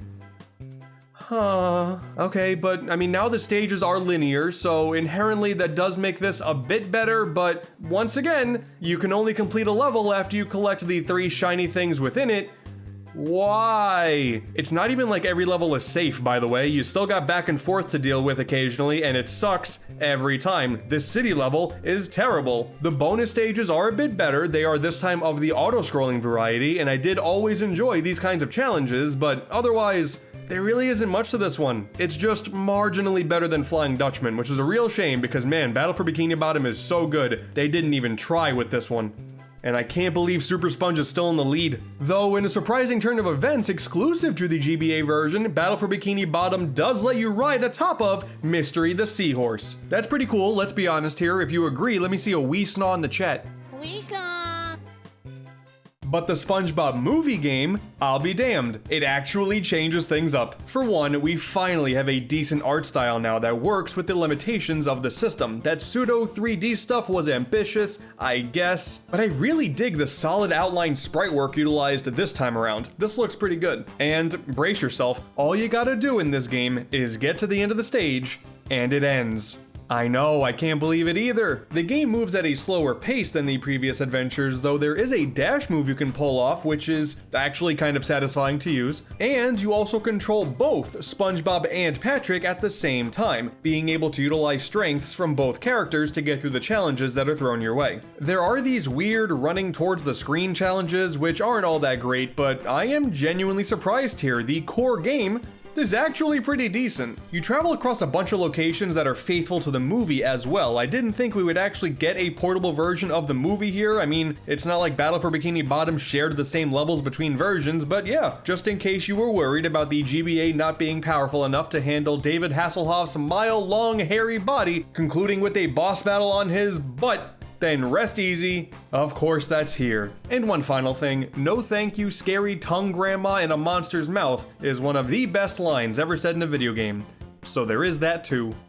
I was so mystified as to why this game is actually kind of decent. I had to find out why, and it turns out, foolish me, I just wasn't paying attention when the opening credits were starting. Turned the game on, let a few seconds pass, and hey, look at that! Way forward! That's right, they got the developers behind WWF Betrayal on the Game Boy Color to work on a SpongeBob game. That is growth. And the following title, Lights Camera Pants, same deal. Another way forward SpongeBob game. Color me actually excited. Similar to the console game's plot, the film producer Gil Hammerstein is looking for actors for his Mermaid Man and Barnacle Boy TV show. So take control of SpongeBob, Patrick, Sandy, and Squidward and tackle a bunch of challenges to prove your worth. Once again, we are working with the same graphical engine as the previous game, but the structure is pretty different. We do have very familiar, slower paced platforming to do once again, but now you go into every level with all 4 characters, each with slightly different moves, and if any character loses a life, you continue on like they were never alive. It's the SpongeBob game with permadeath that we all wanted. But the level design and the themes are not even close to being as interesting as the last game. This is as bland of a licensed platformer as you can get, and it never picks up. And also Squidward? Why does he jump like that? You know, it's not every day you get to see Squidward jump. I don't know if I've ever seen him do it before, but this, clearly we were not meant to see it happen. And it was painfully obvious that WayForward knew the platforming was dull because this time around, mini-games also have a major focus, falling way more in line with the console version. You got rhythm games, stacking burgers, bouncing balls back at bullies to protect sandcastles, driving, oh my god, the driving. Yep, okay. Yeah, just going out for a spin, you know me. All right, we're gonna end this anytime soon. I'm getting sick. It is a shocking amount of variety for a game that only takes about an hour to finish, and there is some extra stuff that you can unlock, but quite frankly, none of this is worth it. The unfortunate fact of the matter is, when it comes to their older stuff, WayForward was not always necessarily the name that guaranteed quality, and this game shows it. But with one game good and one game bad, maybe we need one final attempt to swing the average in their favor. WayForward also made Creature from the Krusty Krab for GBA as well. Or, remember, as Reggie promoted, Breacher from the Krusty Carb. Still my favorite thing. Now, if you remember, on console, this adventure was a literal fever dream that started with quality SpongeBob nightmare fuel. I still hate this, and you'll be happy to know we get that on the Game Boy Advance as well. This is just as hard of a game to explain as its console counterpart. Essentially, you play as SpongeBob, Patrick, and Plankton, going through bizarre dream sequences where things just sorta happen, and you, as the player, just have to accept it. SpongeBob is driving, Patrick's a superhero, Plankton's being chased by a cheeseburger. Don't ask any questions, shut up and platform. It will forever be one of the most incoherent things I've ever played through, but on a gameplay front, it's fine, I guess. Platforming, racing, flying, fighting, more flying, shooting, even more flying. Oh my god, there is so much flying. And to be honest, as nonsensical as it is, I did enjoy this one more than the console game. It is just as all over the place with its ideas, but the mechanics are kept a lot simpler due to being on the GBA. And unlike some of the console segments that went on for just far too long, all of this is crammed into another roughly hour-long adventure. It made things a whole lot more digestible, and because the minigames didn't feel out of place like the GBA version of the last game, I'm gonna give the point to Breacher from the Krusty Krab GBA. I even managed to unlock some extra mini-games on my playthrough as well. I still think ultimately the SpongeBob movie game comes out on top for the way forward affairs, but this is, for sure, way more enjoyable than Lights, Camera, Pants. And that concludes, I guess, the way forward SpongeBob trilogy. Pretty hilarious this even exists in the first place. But before we truly wrap this up for good, there is one final game, Atlantis Squarepants. Basically, you combine the SpongeBob and Patrick controls of the movie game with the exploration-based platforming and sporadic minigame approach of Lights, Camera, Pants, and yeah, that more or less sums up this entire thing. Though this time you also gain access to Mr. Krabs and Sandy as playable characters as well. And depending on the character's placement, you get to pull off some unique moves. Ooh, very Sonic Advance 3, I guess? Except you can only swap characters at specific spots, so it's also kinda like Donkey Kong 64? Oh god. Okay, I really gotta quit with these comparisons. Maybe it's the pure burnout starting to settle in, but this is a pretty unremarkable platformer. You kinda just meander around, solve a few quote-unquote puzzles that stand in your way, pass the super easy minigames that pop up because you just gotta have minigames here, it's the law, and you rinse and repeat until you beat the game or the game beats you, whatever happens first. I know it's not the most exciting way to end this retrospective, but I mean, I really like this SpongeBob and Patrick trapped in a bubble sprite though. But alright, I know you're all asking for it. It is time for a tier list. At the very top, we got the SpongeBob movie, followed by Creature from the Krusty Krab, Super Sponge, Battle for Bikini Bottom, Lights, Camera, Pants, Atlantis Squarepants, and finally, Revenge of the Flying Dutchman. No matter which version of the game we talk about, this game belongs in the garbage. If your tier list is different than mine, let me know yours in the comments below, because something about having conflicting tier lists among SpongeBob GBA fans is infinitely hilarious to me. So that means these are next. Give me a few more months, and we'll talk about these too. Oh, tartar sauce. When all is said and done, I think I would honestly say that SpongeBob's adventures on the Game Boy Advance were a pleasant surprise, actually. Some of the games were terrible, you know, why bother sugarcoating it, but the movie game, Creature from the Krusty Krab, and hell, even Super Sponge, they weren't the worst things I've ever played, which for portable versions of licensed games, I gotta tell you, my expectations were really, really low. And then the DS happened. What, you thought 7 GBA games were impressive? Oh, that's nothing. SpongeBob managed to grace the DS with a total of 9 games. And now I have to play all of them. Even going beyond the DS, the 3DS had some love too. Remember Squiggle Pants on the Wii with the U-Draw tablet? Well, that was also released on the 3DS, so you pop that cartridge in and you get to experience this decent 30-minute long WarioWare clone without needing that stupid tablet accessory. Cool. Hero Pants released on the 3DS as well. And it's just as terrible as it was on the Vita. Good to see we have all the bases covered here. We are nearly finally done taking a look at all of these SpongeBob games that had the audacity to be released to the public. More or less. Just gotta do this disclaimer one more time. We're not gonna be talking about any of the Nicktoons games that may have SpongeBob as the star hero. We're not gonna be doing that. Maybe in the future, not now. Because even still, we got 9+ games to look at here.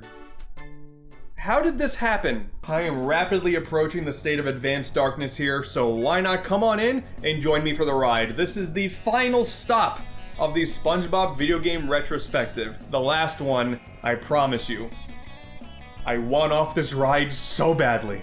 Taking a look at these games really brings me back to yet another odd era in gaming, a time where Nintendo was pretending like both the GBA and the DS were going to coexist, rather than the reality of the DS being the obvious next step in the handheld gaming timeline. You see, the final GBA game, Atlantis Squarepants, released in late 2007, and while that title did also release on the DS, it was actually the third Sponge game on the console, the first being the Yellow Avenger releasing 2 years prior in 2005. Well, we start this journey 1 year into the DS's life cycle. Let's see if SpongeBob made the jump to 2 screens gracefully. Considering that unlike the GBA, there is no SpongeBob themed console to play these games on, chances are that's a big ol' no. I'll have you know I played all 9 of these games over the span of 2 weeks and only cried for about 20 minutes. Mermaid Man and Barnacle Boy's evil nemesis, the Dirty Bubble, is at it again. He stole Mermaid Man's special belt. Oh, that dastardly villain. Well, just before SpongeBob resorts to violence and attempts to stab the villain to death, that is pretty extreme in all honesty. The bubble gets himself into a washing machine, causing him to split into a ton of bubbles. So now it's up to SpongeBob to, I guess, run around the city and stop a bunch of villains wreaking havoc in Bikini Bottom? Huh? Weird. Okay, so like the opening cutscene almost has no bearing on the entire game, aside from the fact that, hey, there are going to be these tiny little dirty bubbles around the city, so they're a little collectible now. Have at it. And also now SpongeBob is in a bad Mermaid Man cosplay. Have fun. Whatever gets the spongy one to go into a two-dimensional plane and do some platforming, I guess, right? 1 hour later. I have no idea what this game is. Alright, so you are regularly working on objectives to help out some residents of Bikini Bottom, but like, it's all just done in the most mundane platforming I've ever experienced. Exploration is clearly the focus here, but it all just feels so aimless. The controls are incredibly slow and floaty, any touchscreen mechanics feel totally shoehorned in that vintage early DS styled way. There's a jellyfish milking minigame? Oh, I don't like this. This is on me, you know, thinking that this was going to be a 2D platformer here, but in reality, it's just a non-stop barrage of busy work that happens to take place in only 2 dimensions. I'm here to go and fight some villains and use superhero moves and whatnot to defeat them, but 30 minutes in, I'm doing food delivery? Is this false advertising? Can I sue? The low poly models are something special though, I like these a whole lot. I don't know, man. I do have the game on the PSP as well, and that console's a bit more powerful, so maybe the game fares better there? No, it's exactly the same. And the worst part? I actually thought it was going to be kind of different. I'm really losing it, aren't I? Breacher from the Krusty Carb, this time on the DS.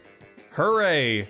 So, if you remember correctly, while this game has always been a massive fever dream in an interactive form, I thought the console game overstayed its welcome while the WayForward developed GBA game was a surprisingly fine time. And thankfully, WayForward also helmed the DS version. Alright then, time to get my expectations way too high once again. Make SpongeBob walk by swiping over him in the direction you want. Oh, sweet mother of pearl, it's a touchscreen game? Yeah, sure enough, it's Mario vs. Donkey Kong style, Lemming style, that sort of game. You gotta draw over the characters in order to get them to do anything. I can see the designers now. They were thinking to themselves, you know the one thing that holds platformers back? Being able to actually control the characters. We gotta eliminate that part. On top of losing direct control, there are also fetch quest mechanics. This is disgusting. There are some fine enough touchscreen minigames now though, and there's also some animated cutscenes, so that's, you know, that's kind of cool, but man, you know what? I can only pretend to give this game merits for so long. This is bad. Once I got to the part where a jellyfish started invading plankton mid-dream and I had to blow into the microphone to get rid of them, and I also knew to do so because the game features the most generic Arial font I've ever seen. This looks like a fan game from the early 90s. I hit a breaking point, all right. I was done. In the previous SpongeBob video, I did say that WayForward is actually a company that provides mixed results rather than certified bangers. And hey, this is a perfect example of that. Look no further than the GBA and DS versions of the same game, and we have such a drastic difference. What a bizarre timeline we're in. But then, Atlantis Squarepants for the DS. Now, thanks to all of the suggestions I've gotten these SpongeBob videos over the years, I came to one solid conclusion really early on that the console version, whatever, the GBA version, also, whatever. It's the DS version of Atlantis Squarepants that's the one to check out, so you guys have expectations set way high, and that's never done me wrong before. I'm ready. Oh, that's why? Dude, the DS version is a 3D platformer? Oh, wait, on the DS, a 3D what? Oh my god. All right, you know what? This feeling of joy and happiness that I'm currently experiencing, I had almost forgotten what this felt like. I can't believe it was Atlantis Squarepants on the DS that makes me feel this way. Didn't like the console version, didn't like the GBA version, but this one? This is a good one. So yes, this is a 3D side-scrolling platformer with a partner mechanic, letting you swap between 2 characters at the push of a button, combine unique abilities when necessary, like SpongeBob being able to inflate on demand. You know, good for him, I guess. And also, it forbids you from progressing too far without making sure your partner is right beside you. That part is a bit annoying, but overall, it's not that bad. And best of all, it's actually kind of enjoyable to control. You gotta keep this in perspective. 3D was hardly the DS's strong suit, so the fact that we got this is really impressive, like genuinely. And then you stand on the back of a boatmobile and you start up an arcade shooter segment? Dude, what is this game? Why is the DS version of this special episode tie-in the only one that felt competently made? The environments are nicely varied, the combat is so nonsensical that I am honestly okay with it. Any touchscreen gimmicks happen very quickly and do not bog down the overall experience. Listen here, okay? In the grand scope of platformers and the mountain of quality titles on the DS, I'm not gonna lie to you and say this is some crazy hidden gem and Mario really needs to watch out for himself, but you know what? I'll be damned. If you're into licensed games at all, especially if you're nostalgic for SpongeBob, this is a good game. By God, it's enjoyable. And the real kicker, and this is a bit of a spoiler, but this is not even my favorite 3D platformer featured in this very video. But hey, like I said, I'm getting way too ahead of myself here, that's a spoiler. You know what, you all steered me in the right direction with this one. Genuinely, Atlantis Squarepants, pretty good game. Didn't see that coming, so thank you so much for that. This will stay in the collection no matter what. But, what's next? Oh my God, I get to talk about Drawn to Life finally? Oh man, okay, I will keep this brief because this will take over literally the entire episode, but I love the Drawn to Life series. If you've never given these games a shot, well, essentially, Drawn to Life is a series of incredibly simple platformers that let you draw a ton of the in-game assets as you're playing. If you need a platform, for example, well, the game will stop you, you draw whatever you want in this little box, and then boom, I made that. That's my creation, that's mine. As long as you don't go in expecting some sort of platforming masterpiece here, but if you have a baby brain like me and get serotonin by seeing your creations play out in real time, these are good fun. And up until you get to the second game's original ending, it's a charming series overall. No, I don't want to talk about the ending. Clearly these games were popular enough to have a spin-off within the world of Bikini Bottom. Drawn to Life, SpongeBob Squarepants Edition. Doodle Bob is back. That's a big me hoy me noy moment right there. And I guess since Sponge and Pat just can't be bothered to deal with him today, leave it to you, the player, the omnipotent god in the world, to save the day. This is my SpongeBob, by the way. This is why I have someone else do my thumbnails. Okay, time to draw my very own hero. Alright, who should be the ultimate Bikini Bottom hero to save the day when our mightiest heroes just don't feel up to it?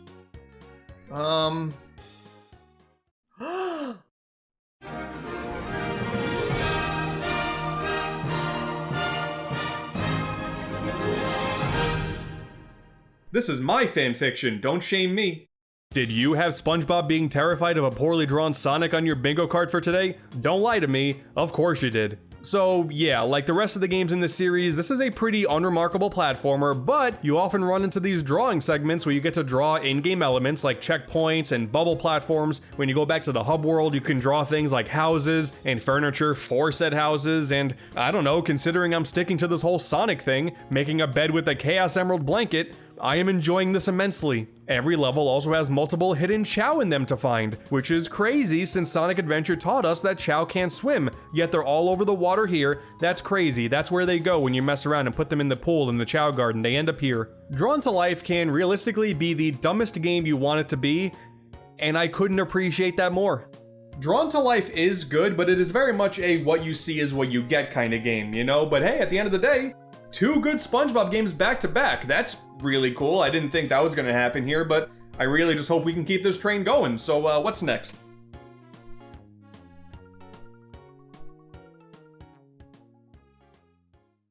It's a cooking game? SpongeBob versus the big one, Beach Party Cook-Off. Rolls right off the tongue. I will say this much, aside from Drawn to Life, this is the only game in the franchise to be a DS exclusive, so yay. By this point in the series timeline, I no longer was watching the show, but I guess there was an episode where this absolute hunk of a fish voiced by Johnny Depp showed up, and it was a big deal, I guess? Certainly how the game makes it sound, Jack Kahuna Laguna is in town hosting a beach party, and he demands there be a contest to decide who will cook for it. Well, SpongeBob likes to cook. Let's go! Immediately after starting this game up, this interface is really bothering me, honestly. All these cutscenes look like they're from an old PC game from the early 2000s. It looks like a Flash game here. These guys should have had a decent budget, right? Use it. Taking one look at the box art, the expectations are set up pretty clearly. This was gonna be a Cooking Mama clone, right? There's a bunch of cooking games on the DS with Mama as the character. SpongeBob likes to cook. This is a perfect combo. And wouldn't you know it, it is like that. Oh, I am so tired. Things are slightly more complex since you have like a little freedom in when you get to perform the tasks, and rather than simply finishing when you make an item and give it to a customer, you just keep going until you satisfy a set number of customers. In that way, it's almost like a restaurant manager like Diner Dash. I didn't think they could make the Cooking Mama and or Diner Dash format feel a lot more tedious than they already do, but major congrats to Beach Party Cook-Off. They achieved it. And also, there's not a single holographic meatloaf in sight. Terrible. Obvious fan service. You could have had that one for free.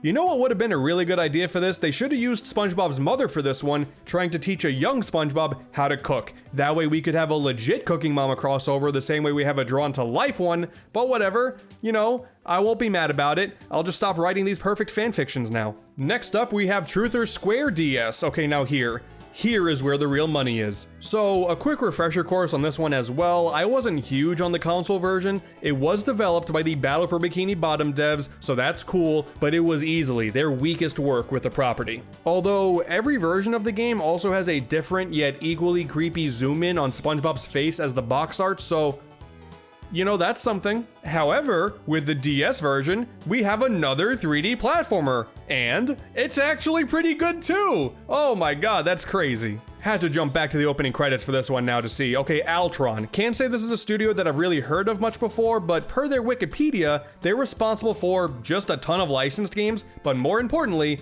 Atlantis Squarepants DS, Truth or Square DS, and Drawn to Life SpongeBob Edition. Oh, Criminy Jim Jim, we did it! We found the good games here.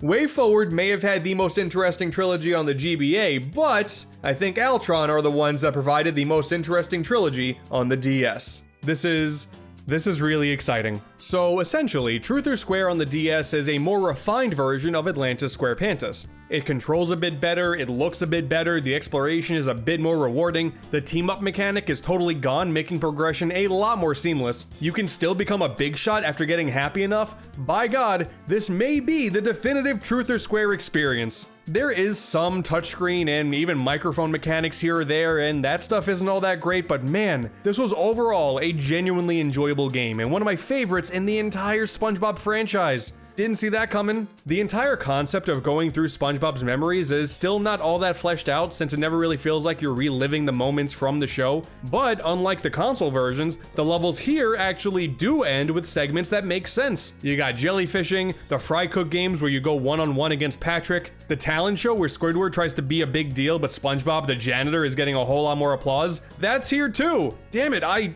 actually really love this. That is all I wanted with Truth or Square, man, the accuracy. You know, at least I don't really remember the giant submarine robot trying to actively kill SpongeBob with these giant spiky side wheels, but hey, like I said before, I fell off the show for a while. Maybe robots trying to murder our heroes actually was the theme of an episode. I don't know. I'm way out of touch. And yes, we even have the Jiggle Me Handles line too. Perfect. And all this praise I have for random SpongeBob games is all fine and good, but you know what that means. Being that this is the end of the Altron trilogy, and we still have 3 games to go. Oh, but don't you worry, if you thought the rest of this episode was gonna be all happy and cheery until the end credits roll, no, absolutely not. Boating Bash on the DS. I'm so tired.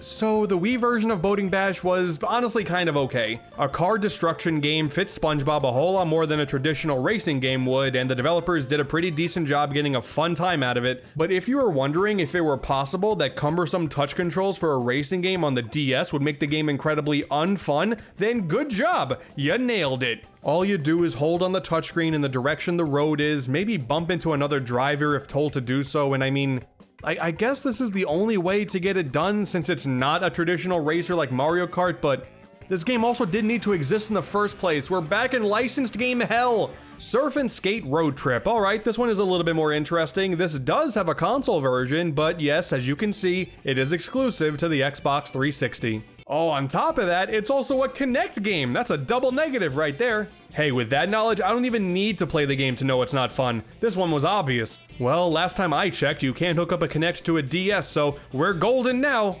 Oh, no, your eyes aren't deceiving you. This is the game's actual frame rate. This is one of the choppiest games I've ever played. Oh my god, how did this get past quality assurance? And since we got all these trick challenges for all of these board-based events, the game has the audacity, the gall, the barnacles to ask you to be precise with this? Does it even matter if the game is fun? I mean, of course not, because the game is terrible, but I'm just saying, would it even matter? Oh, but at least the DS version has additional snowboarding gameplay included. I take it back, clearly the game is good. Last up, the final SpongeBob game to, quote, grace the DS, Plankton's Robotic Revenge. Oh god, we're really here again, aren't we? Well, this isn't the first time I've played this game. I did play the only SpongeBob game to release on the Wii U a while back, and yeah, I absolutely hated it. Just this repetitive and tedious top-down shooter. It was one of the most boring games I've ever played. And regarding somehow squeezing that entire experience to the DS, oh yeah, man, this is going to be good. Oh wow. Oh yeah, man. Oh dude, what? Oh whoa, this is crazy, man. Yeah. This is horrendous. Loving the SpongeBob model, by the way. This is basically what my brain is reduced to at this point. You know what? Like I said with the previous games, I guess this is the best you can expect for a DS version of Robotic Revenge, which at the time was a next-gen type game, but did they really need to waste resources on this in the first place? They released this on the 3DS at the same exact time. I don't know, maybe the higher production values of the 3DS version provide a better experience? Wait, I hate this game. Why did I buy it 3 times?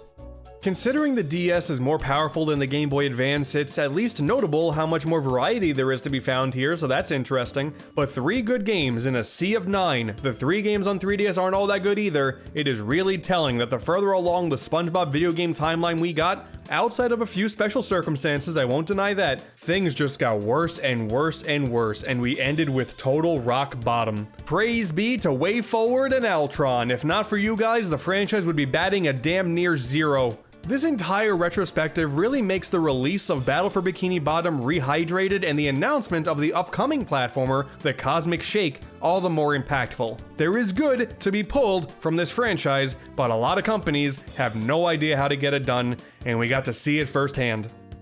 Hey, did you also know that they released Rehydrated on mobile devices? Man, that's weird, isn't it? You could argue that after the original Battle for Bikini Bottom, SpongeBob SquarePants video games weren't bad, they were just simply misunderstood. It would be a dumb argument to make, but hey, you can still make it. Of course these games are bad. But now, you know what time it is. It's time for the SpongeBob DS tier list. Let's go. Of course, at the very top we have Truth or Square, then Atlantis Squarepantis, and then Drawn to Life. Altron, that trilogy, you guys did really good. Awesome stuff. After that, God, just like the rest of them, honestly, they were all really, really rough. And then put Surf and Skate Road Trip and Robotic Revenge right at the very bottom in the trash bin where they belong. God, what were they thinking? So, for better or for worse, I have played a lot of SpongeBob video games in my years. Way too many. What started off as a nice little nostalgia throwback to Battle for Bikini Bottom to hype up the release of the remake, Rehydrated, spun into this rabbit hole that I don't think I've recovered from. I have played a lot of SpongeBob SquarePants video games over these last couple of years, and hey, the Cosmic Shake is getting me in the mood to give the aquatic one another go. I was lucky enough to receive a review code for that game. I plowed through it in only a couple of sittings, and I had a really fun time. By now, you kind of already know if you like it or not, but the question remains, did I like it more than Battle for Bikini Bottom or its remake Rehydrated? Is Battle for Bikini Bottom still the king around here? What a tough question. That then led me to remembering just how toxic most of the video games with this IP were.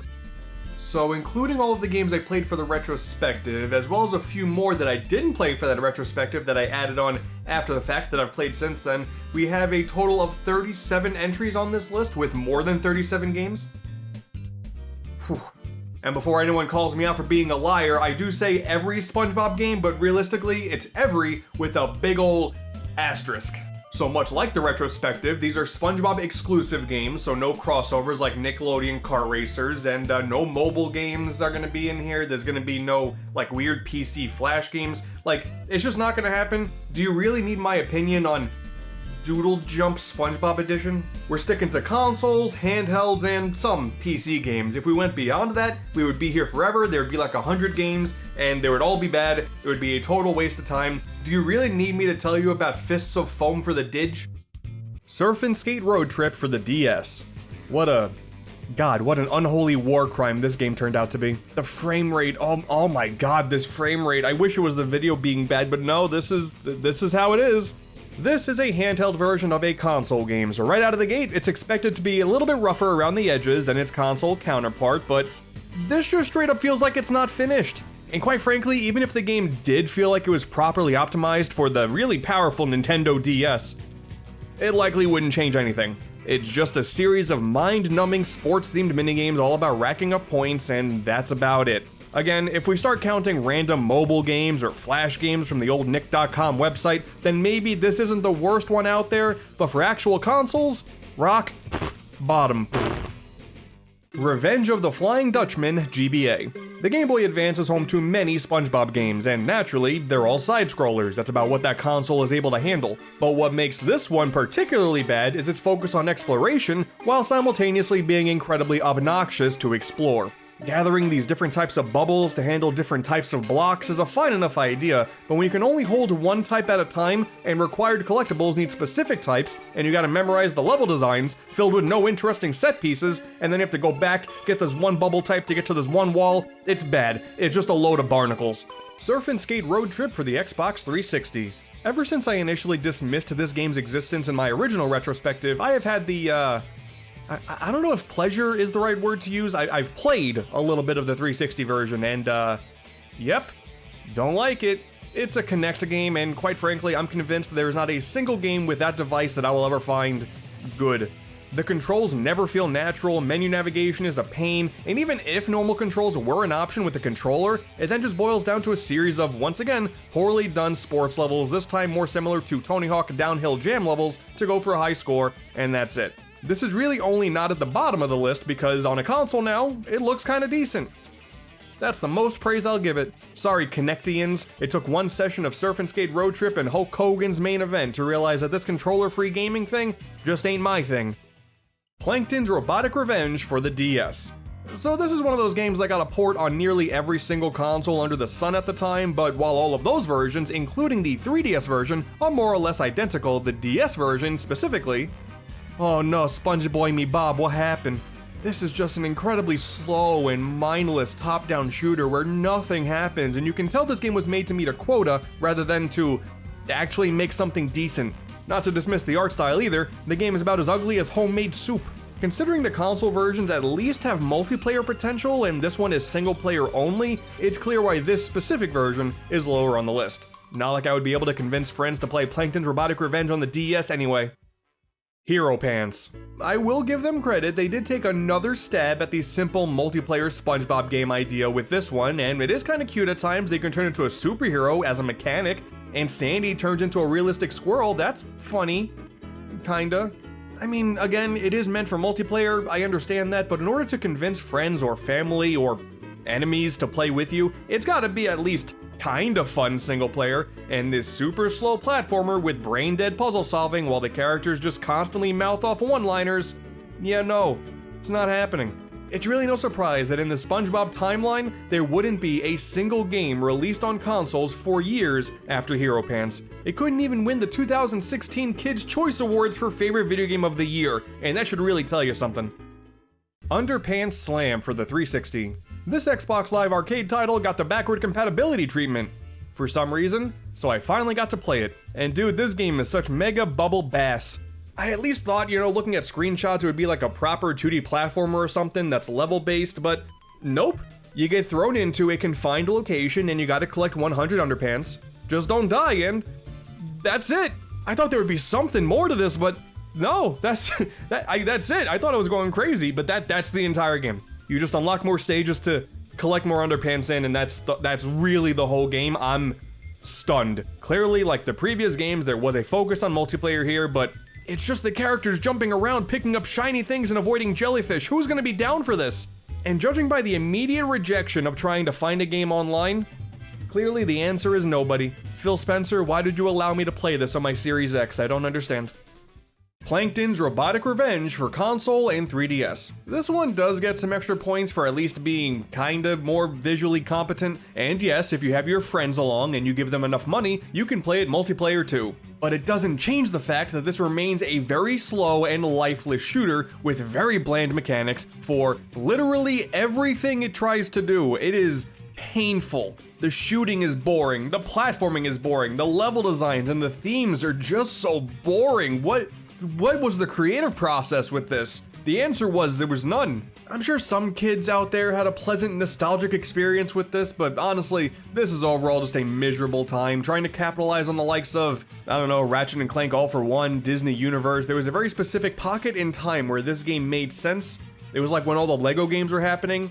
I guess this sort of fits into that mold, but I don't know. It's bad. This ain't bold and brash. It belongs in the trash. Krabby Quest. There is a whole weird world out there of vintage SpongeBob games that are PC exclusive and quite frankly, like none of them are really all that good. It's a world of advanced darkness down there, and I don't recommend jumping in. If you ever saw SpongeBob Squarepants back in the day and thought a derivative block-pushing puzzle game was the key to success, then I don't know what to tell you, but I don't think that was true. I almost hesitate to call this a game. It's an incredibly simple piece of software for old PCs, and that's about it. But what sets this above the rest is, I don't want to die while playing it. And quite frankly, these bottom of the list games really do take a toll on your psyche. So, Krabby Quest, it exists. Nighty Nightmare and Operation Krabby Patty. So one interesting thing about the world of old school PC SpongeBob games is there are a shocking amount of point and click games, dude. These two in particular are the less interesting of the point and click family, but they're still kind of interesting. Movement is very slow, the visuals are very boring. There is some variety with like some mini games that pop up from time to time, but generally these don't really succeed at much and mostly fall into the camp of, well, I had this game as a kid, so listen, alright, you can't tell me a game where you attack fake Patricks with the real Patrick's tongue is one of the games of all time. I won't believe you, I'm sorry. Both games do try to do something different when it comes to the atmosphere and tone, but honestly, I think it's impossible to say that one is better than the other here. But god, man, shoutouts to the CGI cutscenes. These are some of my favorite 3D models of all time. That's where the opening bit comes from. It comes from Operation Krabby Patty, and it is... God, I love this. Put both of these games in a museum. I would take an entire cartoon that looks like this. Boating Bash for the DS. The driving in this game is admittedly kind of interesting. Instead of being a traditional Mario Kart clone like you would come to expect, it's all done with the touchscreen to aim in the direction that you want to go. Pretty cool, that's not really something that you see ever, so I like that part. And there's also other aspects of driving here too that aren't just plain racing. Like destruction is an option as well. You just run into things and you kill them dead. That's kind of fun. The ambition certainly doesn't go unappreciated, however, sacrificing the tactile feeling of controlling a car the way every other video game does ever makes this more of a cute little novelty rather than something that's really worth sinking your teeth into. There is a wide gap between the console version and the portable version, and it's pretty clear to see why. The Yellow Avenger. When I last played this game for the retrospective, I said that I didn't really know what this game was all about. Yeah, after returning to it, I think that still applies. What appears to be a traditional side-scrolling platformer is actually more of a...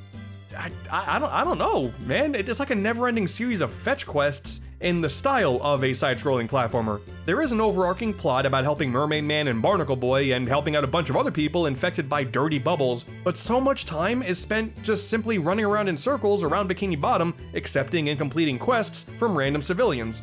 I don't understand what this game's trying to do. Doesn't matter which of the two handhelds you play the game on, it controls fine enough, but too much time is felt feeling aimless. Yellow Avenger isn't a horrendous experience once things kinda click, it's just difficult to know what the developers are trying to achieve in the first place. The Legend of the Lost Spatula.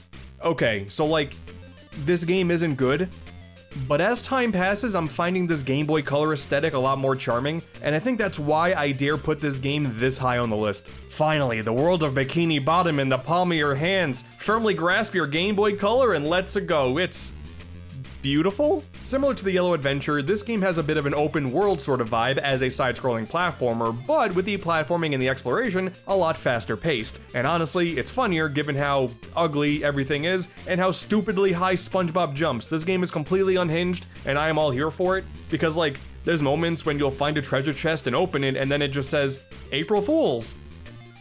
That's it, go on with your day. Also, all this time has passed and I still don't know what Mrs. Puff's problem is. She does not look okay. The big one, Beach Party Cook-Off, sitting here at number 25.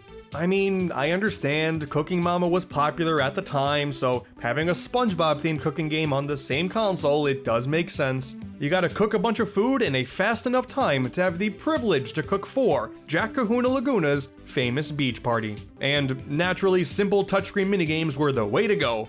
The most unfortunate thing about this game is that it's not even all that bad necessarily. Like, yes, it is incredibly simplistic and never really ramps up in pure difficulty, but it could have been so much better if it wasn't for the fact that each of the episodes drag on for far too long. You get the gist of what it is you need to do within like 10 seconds, but then it goes on for minutes, and then you're just drained by the time you have to do another episode. The combination of the repetition, the simplicity, and just how long it takes to finish a level results in the first game on this list that genuinely feels like a missed opportunity. Sorry, Jack Kahuna Laguna, I don't even care about your dumb, stupid beach party. Krusty Cook-Off Extra Krusty Edition for the Switch. So, I'll be honest, I did immediately turn this game away when I did the retrospective because it's a mobile game ported to the Switch. I just figured that it would be gross and we would move on. All fun, no grind, huh? Yay? But I did want to give the game a proper shot, and damn it, I actually kind of like it. The SpongeBob theming is definitely whatever. I'm not even making Krabby Patties in this one, I'm making pancakes for some dumb reason. All this window dressing is just the means to pump out one of those fast-paced restaurant simulators like Diner Dash or something. Customers will come in, you gotta manage your different resources in a timely manner to get the most points possible, and you unlock things in between rounds to make things easier. And that process does give you a bit of a serotonin boost.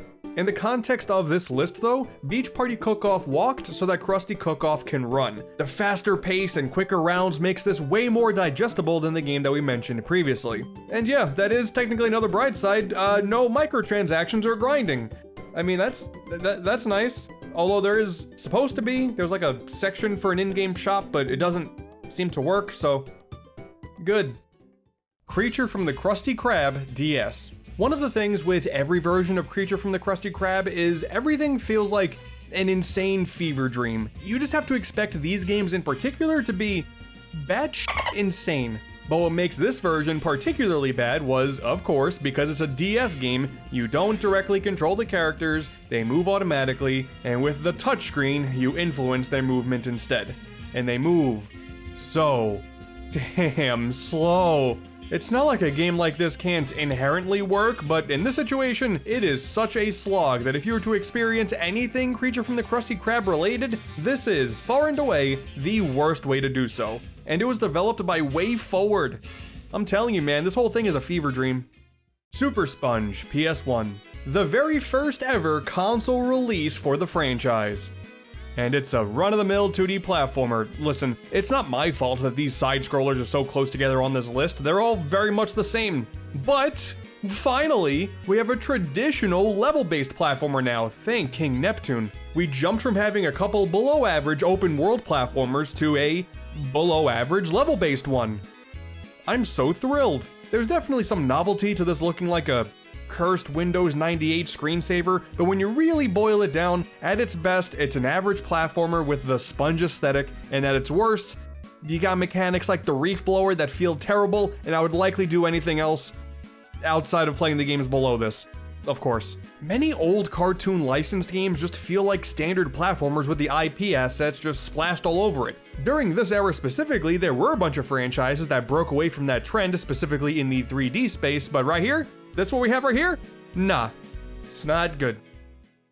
Battle for Bikini Bottom, Lights Camera Pants, Employee of the Month, and the movie game all for PC. So, similar to the previous point-and-click PC games, here we have 4 adventures that play exactly the same. Point-and-clicks of the traditional adventure game variety this time, and hey, wouldn't you know it, these 4, as well as the 2 from the previous entry, all come from Aw Games.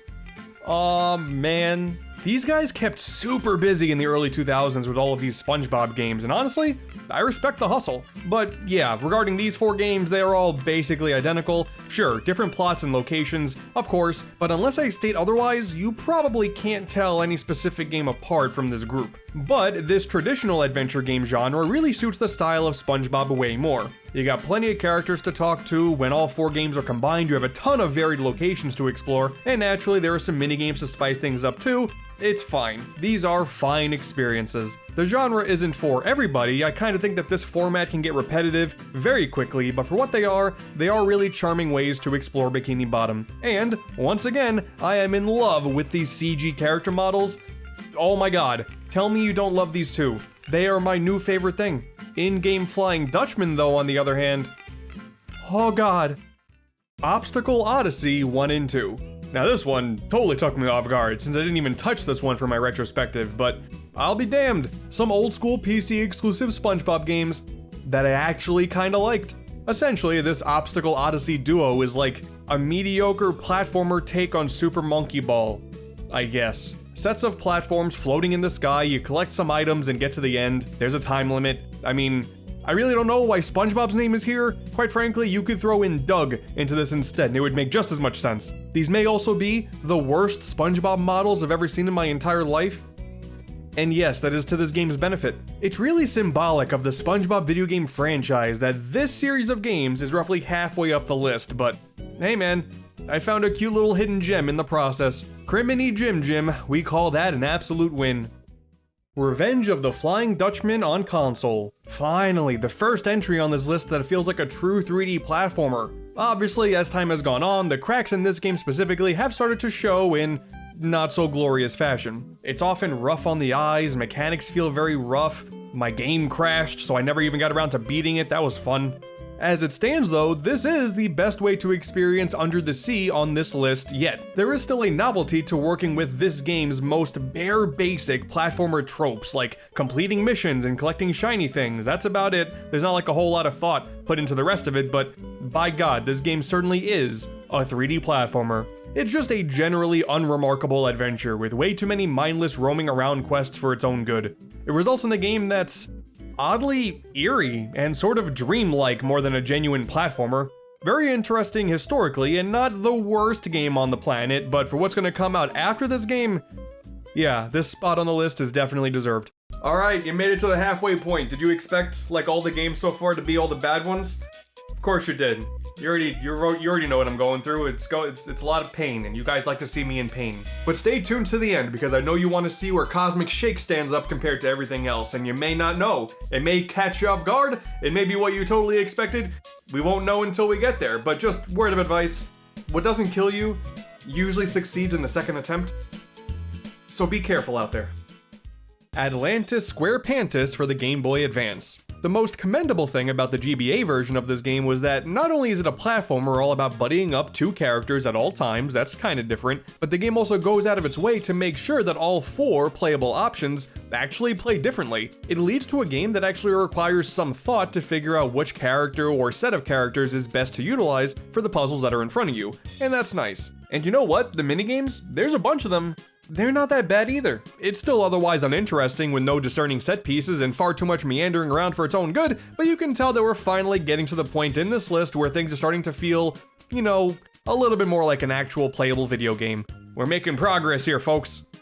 Lights, Camera, Pants for the Game Boy Advance. That kinda rhymed. Some of the same praise as the previous game can be applied here as well. We got a platformer with multiple characters to play as, each with their own skills, and it plays better. Hooray. However, the platforming is still pretty dull. This is one of those platformers that does, for a fact, guarantee some platforming, but chances are pretty high you'll forget all about the level you just played through as soon as you move on to the next one. Luckily, some of the minigames that pop up in between levels are kinda decent. You got like bouncing volleyballs, there's a pseudo rhythm game, driving, just don't crash. Oh god, I'm gonna be sick. It's an unoffensive 1 hour long adventure that just kind of exists, and good for it. You know, you could do much worse. Atlantis Squarepants for console. A single player minigame collection with a story mode. I typically like when that happens. I feel like that's another gameplay style that doesn't really guarantee a super fun experience, but it has the potential, and what's presented here is fine. I mean, the variety is certainly there. You got tank sections, these little puzzle rooms with both SpongeBoy and Starman. You got on-rail shooting, rhythm sections. There's no shortage of things to do here. The problem though, much like Beach Party Cook-Off, is that each minigame way overstays its welcome. Like that puzzle stage I mentioned before, really fun for a minute, and it took me 20 minutes to finish. No thank you. There's certainly fun to be had with this one, just for the sake of its absurdity, but unfortunately, its poor pacing ruins any greatness this game would have gotten close to. Battle for Bikini Bottom, GBA. This is an interesting case of seeing the same game engine pop up, but getting a vastly different experience. Despite looking and playing almost exactly like Revenge of the Flying Dutchman from the actual bottom of this list, BFBB here is now a linear platformer, so easy points right there. That makes her a better product right off the bat. But the game is also a good exercise in restraint. Rather than focusing on some random gimmicks to carry the game along, this is a very by-the-books platformer with a bubble mechanic. You also got Destiny the Seahorse as a rideable mount, you got these auto-scrolling segments with the invisible boatmobile.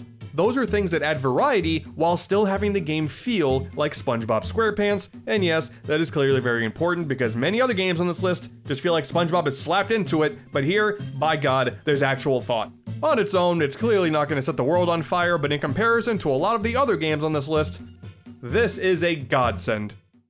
Breacher from the Krusty Carb on console.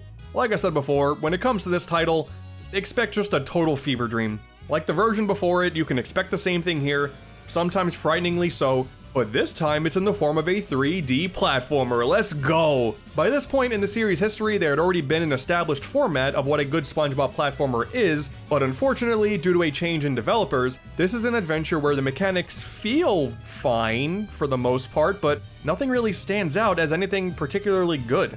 And the tonal whiplash from level to level is honestly very jarring. One level you're driving as SpongeBob with a nightmare fuel face, then you're Super Patrick in a stage taking far too long with mind-numbing combat, and then you got these side-scrolling sections as Plankton being chased by a...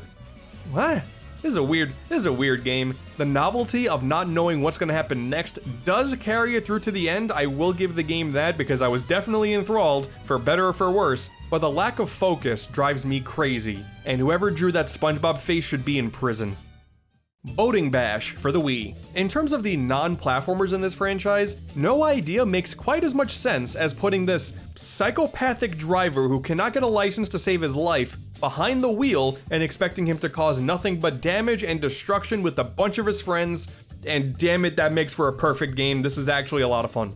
And it could have been terrible too, that's the crazy thing. This is a Wii exclusive, but miraculously, you do not need to use motion controls to drive. And in a game all about needing to be precise with hitting your opponents dead on in either an arena or a racetrack, the right steps were made to make this a genuinely fun driving game. I am Speckledorfed. SpongeBob SquarePants Boating Bash turned out to be like a childish take on Twisted Metal, which it's an insane comparison, but one that I'm more than happy to make. Actually, not a bad game.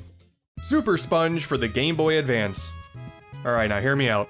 This is one of the weirdest creations on this list, without a doubt, because while the game did release close to the same time as the PS1 version, something about the condensed nature of the handheld version just feels a lot better to me. There's a reasonable screen size to see everything around you, the lower resolution allows all of the sprites to appear uniform as opposed to whatever lack of consistency was in the console one, and any of the gimmicks that pop up do not interfere with the play control like the reef blower did, so it is a much more consistent experience as well. And hey, you got SpongeBob running through Bikini Bottom, killing things with a big karate hand.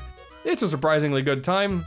It's stupid, but it's not terrible. It's only like 45 minutes long too, so I mean, whatever. I think I'm the only person out there who's gonna give this game as much praise as I have, but it's one of the most consistent SpongeBob games to date, and I can't believe I'm saying that. And for a first-year GBA game, that's all a miracle.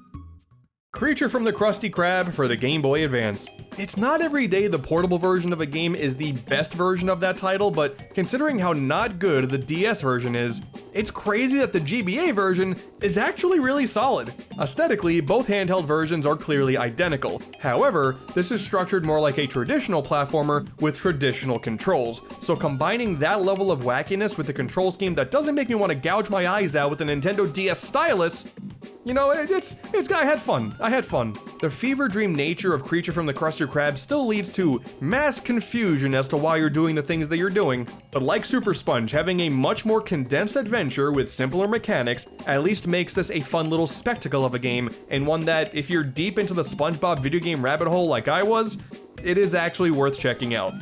I'll be damned.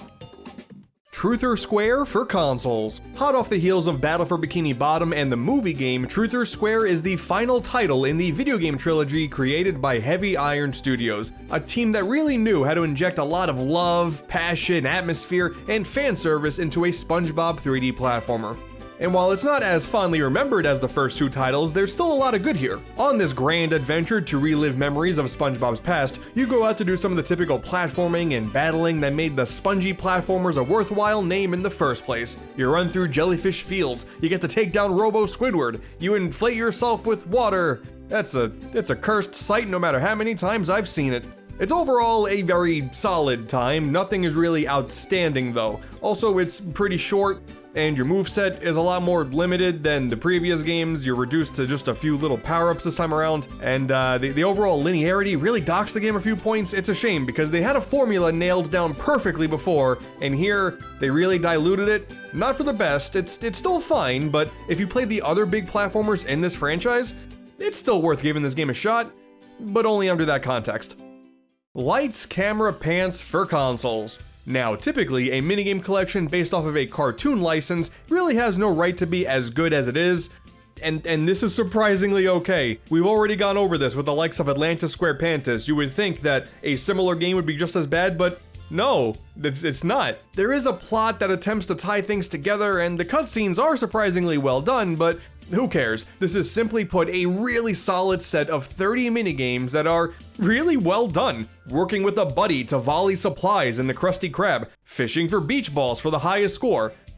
Whatever the hell this is, there's no sort of board game or anything else to really glue this whole thing together besides the story mode, and I feel like going for the Mario Party vibe would have elevated the experience a whole lot more versus just doing minigames back to back to back, but regardless, I'm telling you, it shouldn't be fun, but damn it, it really is. There's so many other multiplayer games on this list that are absolute trash. Get a friend, put on Lights, Camera, Pants, you're gonna have a good time. SpongeBob Squarepants. Here we have a WarioWare clone that was made for the U-Draw tablet, a touchpad peripheral for the Wii. Thank God this also got a 3DS port, because man, what a way to ensure that your game gets played by like 10 people max. But no matter which console you play this game on, this is a really fun microgame experience that never really reaches the heights of the Wario games, but follows the formula close enough and injects enough quirkiness with the art style differences and the gameplay styles that it's surprising that there aren't more games out there in the entire gaming industry that attempted this same format. The biggest weakness is the lack of content. It only takes like maybe a half hour to get through the entire game, which is very unfortunate, and side content is practically non-existent, but just based on its style and the fact that what is here clearly had a lot of love thrown into it, this definitely deserves a spot high on this list. Because, quite frankly, Dude's big adventure for the U-Draw just ain't cutting it. This is the best game for that stupid tablet. Drawn to Life SpongeBob Squarepants Edition. A dream crossover realized. Drawn to Life has always been an underappreciated franchise for the DS, and to throw that idea into the SpongeBob world with Doodle Bob as the main antagonist, like, that's perfect, actually. That makes the most sense in the world. That's amazing. While this is another 2D platformer, the platforming isn't really the main selling point here. That's not what Drawn to Life is all about. It's fine, it's functional, very standard. There are indeed platforms to jump on, and if you want to get a little frisky, there are even some enemies that you can attack too, with your one button, one attack move. Oh man, it's crazy. By definition, this is a platformer. But Drawn to Life's big appeal has always been the customization, being able to draw so many different parts of the world, the platforms, the weapons. It's the only SpongeBob game where you can play as Sonic. That's way past cool. Taking an established formula and attaching an IP to it that actually makes sense is an underutilized concept in the entire industry, so it's worth celebrating whenever that happens. As a platformer, not gonna blow your mind. As an overall experience though, this one is a ton of fun. Doodle Bob should have been the antagonist in way more SpongeBob games. Give me a mihoy minoy in the chat if you agree. The movie game for the Game Boy Advance. This is the best SpongeBob game on this console, and while not perfect, this is really the only game on this handheld that really tries to nail everything, and it actually does a damn good job at it. It has the best art style of the bunch. The platforming, while not challenging, still tests your tried and true platforming skills with each level, which is way more than you can say for the previous entries. There's no weird BS gimmicks to spice things up just for the sake of it. This is just a genuinely pretty good side-scroller with a buddy-up mechanic, since Sponge and Star are together at all times. The movie game here is proof that you don't need to reinvent the wheel or really dumb things down just because it's a licensed property that's trying to follow a movie based on a cartoon to have a success. This is a really fun platformer that doesn't do anything crazy, but damn it, it sticks to a movie's plot, has good graphics, and it's fun. You get to platform on David Hasselhoff's 2-mile-long hairy body, and quite frankly, it's the best thing this franchise has ever done on the Game Boy Advance. It's only missing a chiptune rendition of I'm a Goofy Goober, but other than that, this is a pretty damn good title. Atlantis Squarepants for the DS. Honestly, we may be on a different console now, but a lot of what was just said about the movie game on GBA can be said about this one too. Now we have a 3D side-scroller with a buddy mechanic that takes place in some surprisingly detailed environments for this console. There are still some rough patches when it comes to like the combat, and there is an unfortunate amount of backtracking in otherwise straightforward levels, but the game still succeeds with the simple task of having you run around through underwater environments with fan-favorite characters. So many of these companies tried to really drive that point home in the worst way possible, but this game kept it simple, and that was for the best. And when there are mini-games, and I was fearful they were going to be variety just for the sake of it, no, not only do they provide a fun distraction, but they also don't overstay their welcome, which plagued so many other minigame options in this franchise. Without a doubt, this is the best adaptation of Atlantis Squarepants there is. It is the perfect example of avoiding the curse of being a jack of all trades and a master of none, while also being fairly ambitious for the console it was developed on,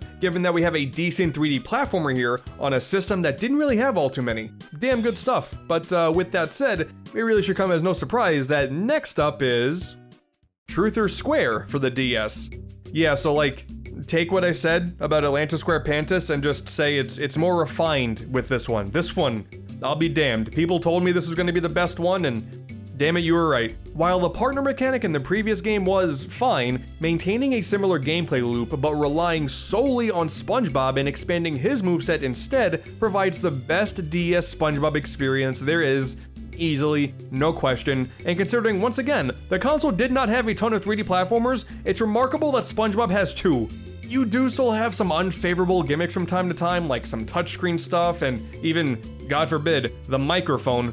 But these worlds that you get to travel through are just genuinely fun to run around in. They're decently large in size, pretty good looking on the eyes too, let's be honest here. You got multiple collectibles to search for, once again some decent minigames as a break between the platforming stages, and even some decent boss battles. Like, there's so much about these games that should be absolute trash, but that's not the case. This developer knew what they were doing. It blows my mind that the DS version of Truth or Square is the best one. Like, not even by a little bit, by a lot. I'm very impressed. Truth or Square DS, fantastic game. There, I said it. I said the word fantastic. The movie game on console. I mean, of course, right? Like the Game Boy Advance version, this adventure does stick to the plot of the movie, of course, but even without that context, this is just an incredibly well-made 3D platformer. Really fun level designs in these very detailed worlds with great mechanics for both SpongeBob and Patrick. You got plenty of missions and challenges to sink your teeth into. A lot of driving sections that are surprisingly enjoyable. There are also like ability upgrade points, like what? The thing that the movie game has that many of the other platformers on this list lacked was pure polish. Yeah, the bosses aren't all that great. You do have to often replay stages to gather enough tokens to progress the story. This isn't a perfect game by any means, but it is definitely an adventure that punches well above its weight class. In a universe where licensed games are more often bad than not, especially since this is a game based on a movie based on a cartoon, that is a holy cow, this game is supposed to be terrible. This is a platformer where everything feels meticulously placed to ensure that this is a fun game from start to finish, and a licensed game second. Like, cool, it's based on a movie, whatever, here's a fun platformer. The one thing the GBA version has over this one is there's not as much hairy body platforming, but you know, you take the good with the bad. Though, realistically, we all already know that while this game is really fun in its own little bubble, this is better suited as a companion piece to Battle for Bikini Bottom on console, as well as its remake, Rehydrated. I mean, like, yeah, this is the SpongeBob game, right? We wouldn't even be here today acknowledging this franchise's game's existence at all if this one title didn't exist. While this is the foundation that would be used for the movie game that would come out right after it, what Battle for Bikini Bottom specifically did tremendously well was focus on the universe of SpongeBob as a whole, rather than simply being a reference or a series of references to any particular point in the show. The level design, the platforming, the game mechanics, those are definitely the star of the show here, but Bikini Bottom's environments make for a beautiful window dressing. All of that combined is what makes this a timeless classic. Sliding down sand mountains, multiple courses on SpongeBob's tongue, getting to run through Mermaid Man and Barnacle Boy's superhero lair under their retirement home, that's awesome. You get to defend Sandy's tree dome from these robots while desperately clinging for water. Damn it, he needs it. And you don't play as just SpongeBob here, you also have Patrick, who can toss enemies around like they're nothing, and also Sandy with some really cool momentum-based swinging segments. This is a perfect melding of fan service and just flat-out fun platforming. Whether you're playing the original or the remake, these are games that, sure, may not rival some of the best that the genre has to offer, but for anybody out there who is a platformer fan, or even remotely a SpongeBob fan, this game is well worth the praise that it gets.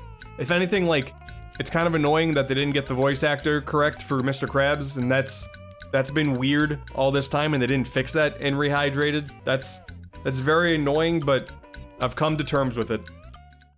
The Cosmic Shake for consoles and PC. Yeah, I really have no issues here saying that the Cosmic Shake is, without a doubt, the best SpongeBob game yet. Quite frankly, it's a game that shouldn't exist. Rehydrated's positive reception allowed for the creation of essentially a direct sequel to a nearly 20-year-old game.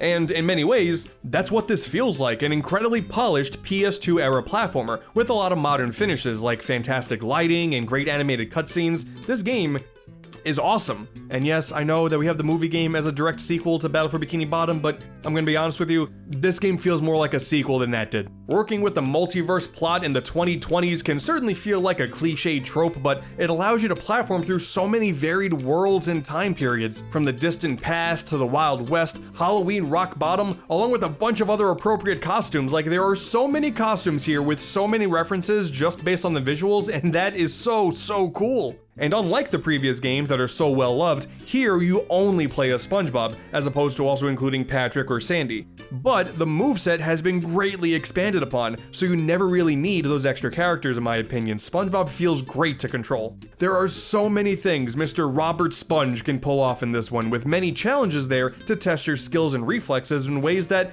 even Battle for Bikini Bottom never got close to. There is a healthy level of backtracking through every single level, but that's where some of the cool challenges are. You get things from later on in the game, you go back and hey, there's a new thing to do, and you know what? It's not a total cakewalk. I'm impressed.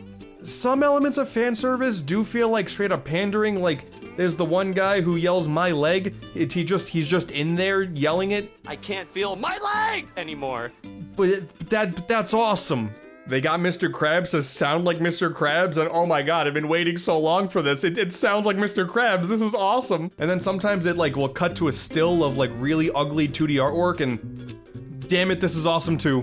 From my perspective, as someone who has played like almost every SpongeBob game out there, a lot of what makes Cosmic Shake good is knowing where we came from. This franchise has done so much bad that I almost thought maybe it's just because this is like slightly competent, but no. As a modern platformer, this game really shines. This is like the culmination of all of the highs and lows that got us to this point. We had to go through so much trash in the 20 years since Battle for Bikini Bottom proved that there could be a good game in this universe. It took a long time to get to this point, but I can safely put my name onto the Cosmic Shake being the best SpongeBob game ever made. So far. I have played way too many SpongeBob games out there, like way more than any one man should. And with all of this unfortunate knowledge that I've accumulated, all jokes aside, it's been a fun ride. It was all for the sake of content, but I didn't totally hate my time doing this. So now with that being said, I have a plate of holographic meatloaf with my name on it that I'm gonna go enjoy right now. There's my reference quota for the day. Now I'm validated.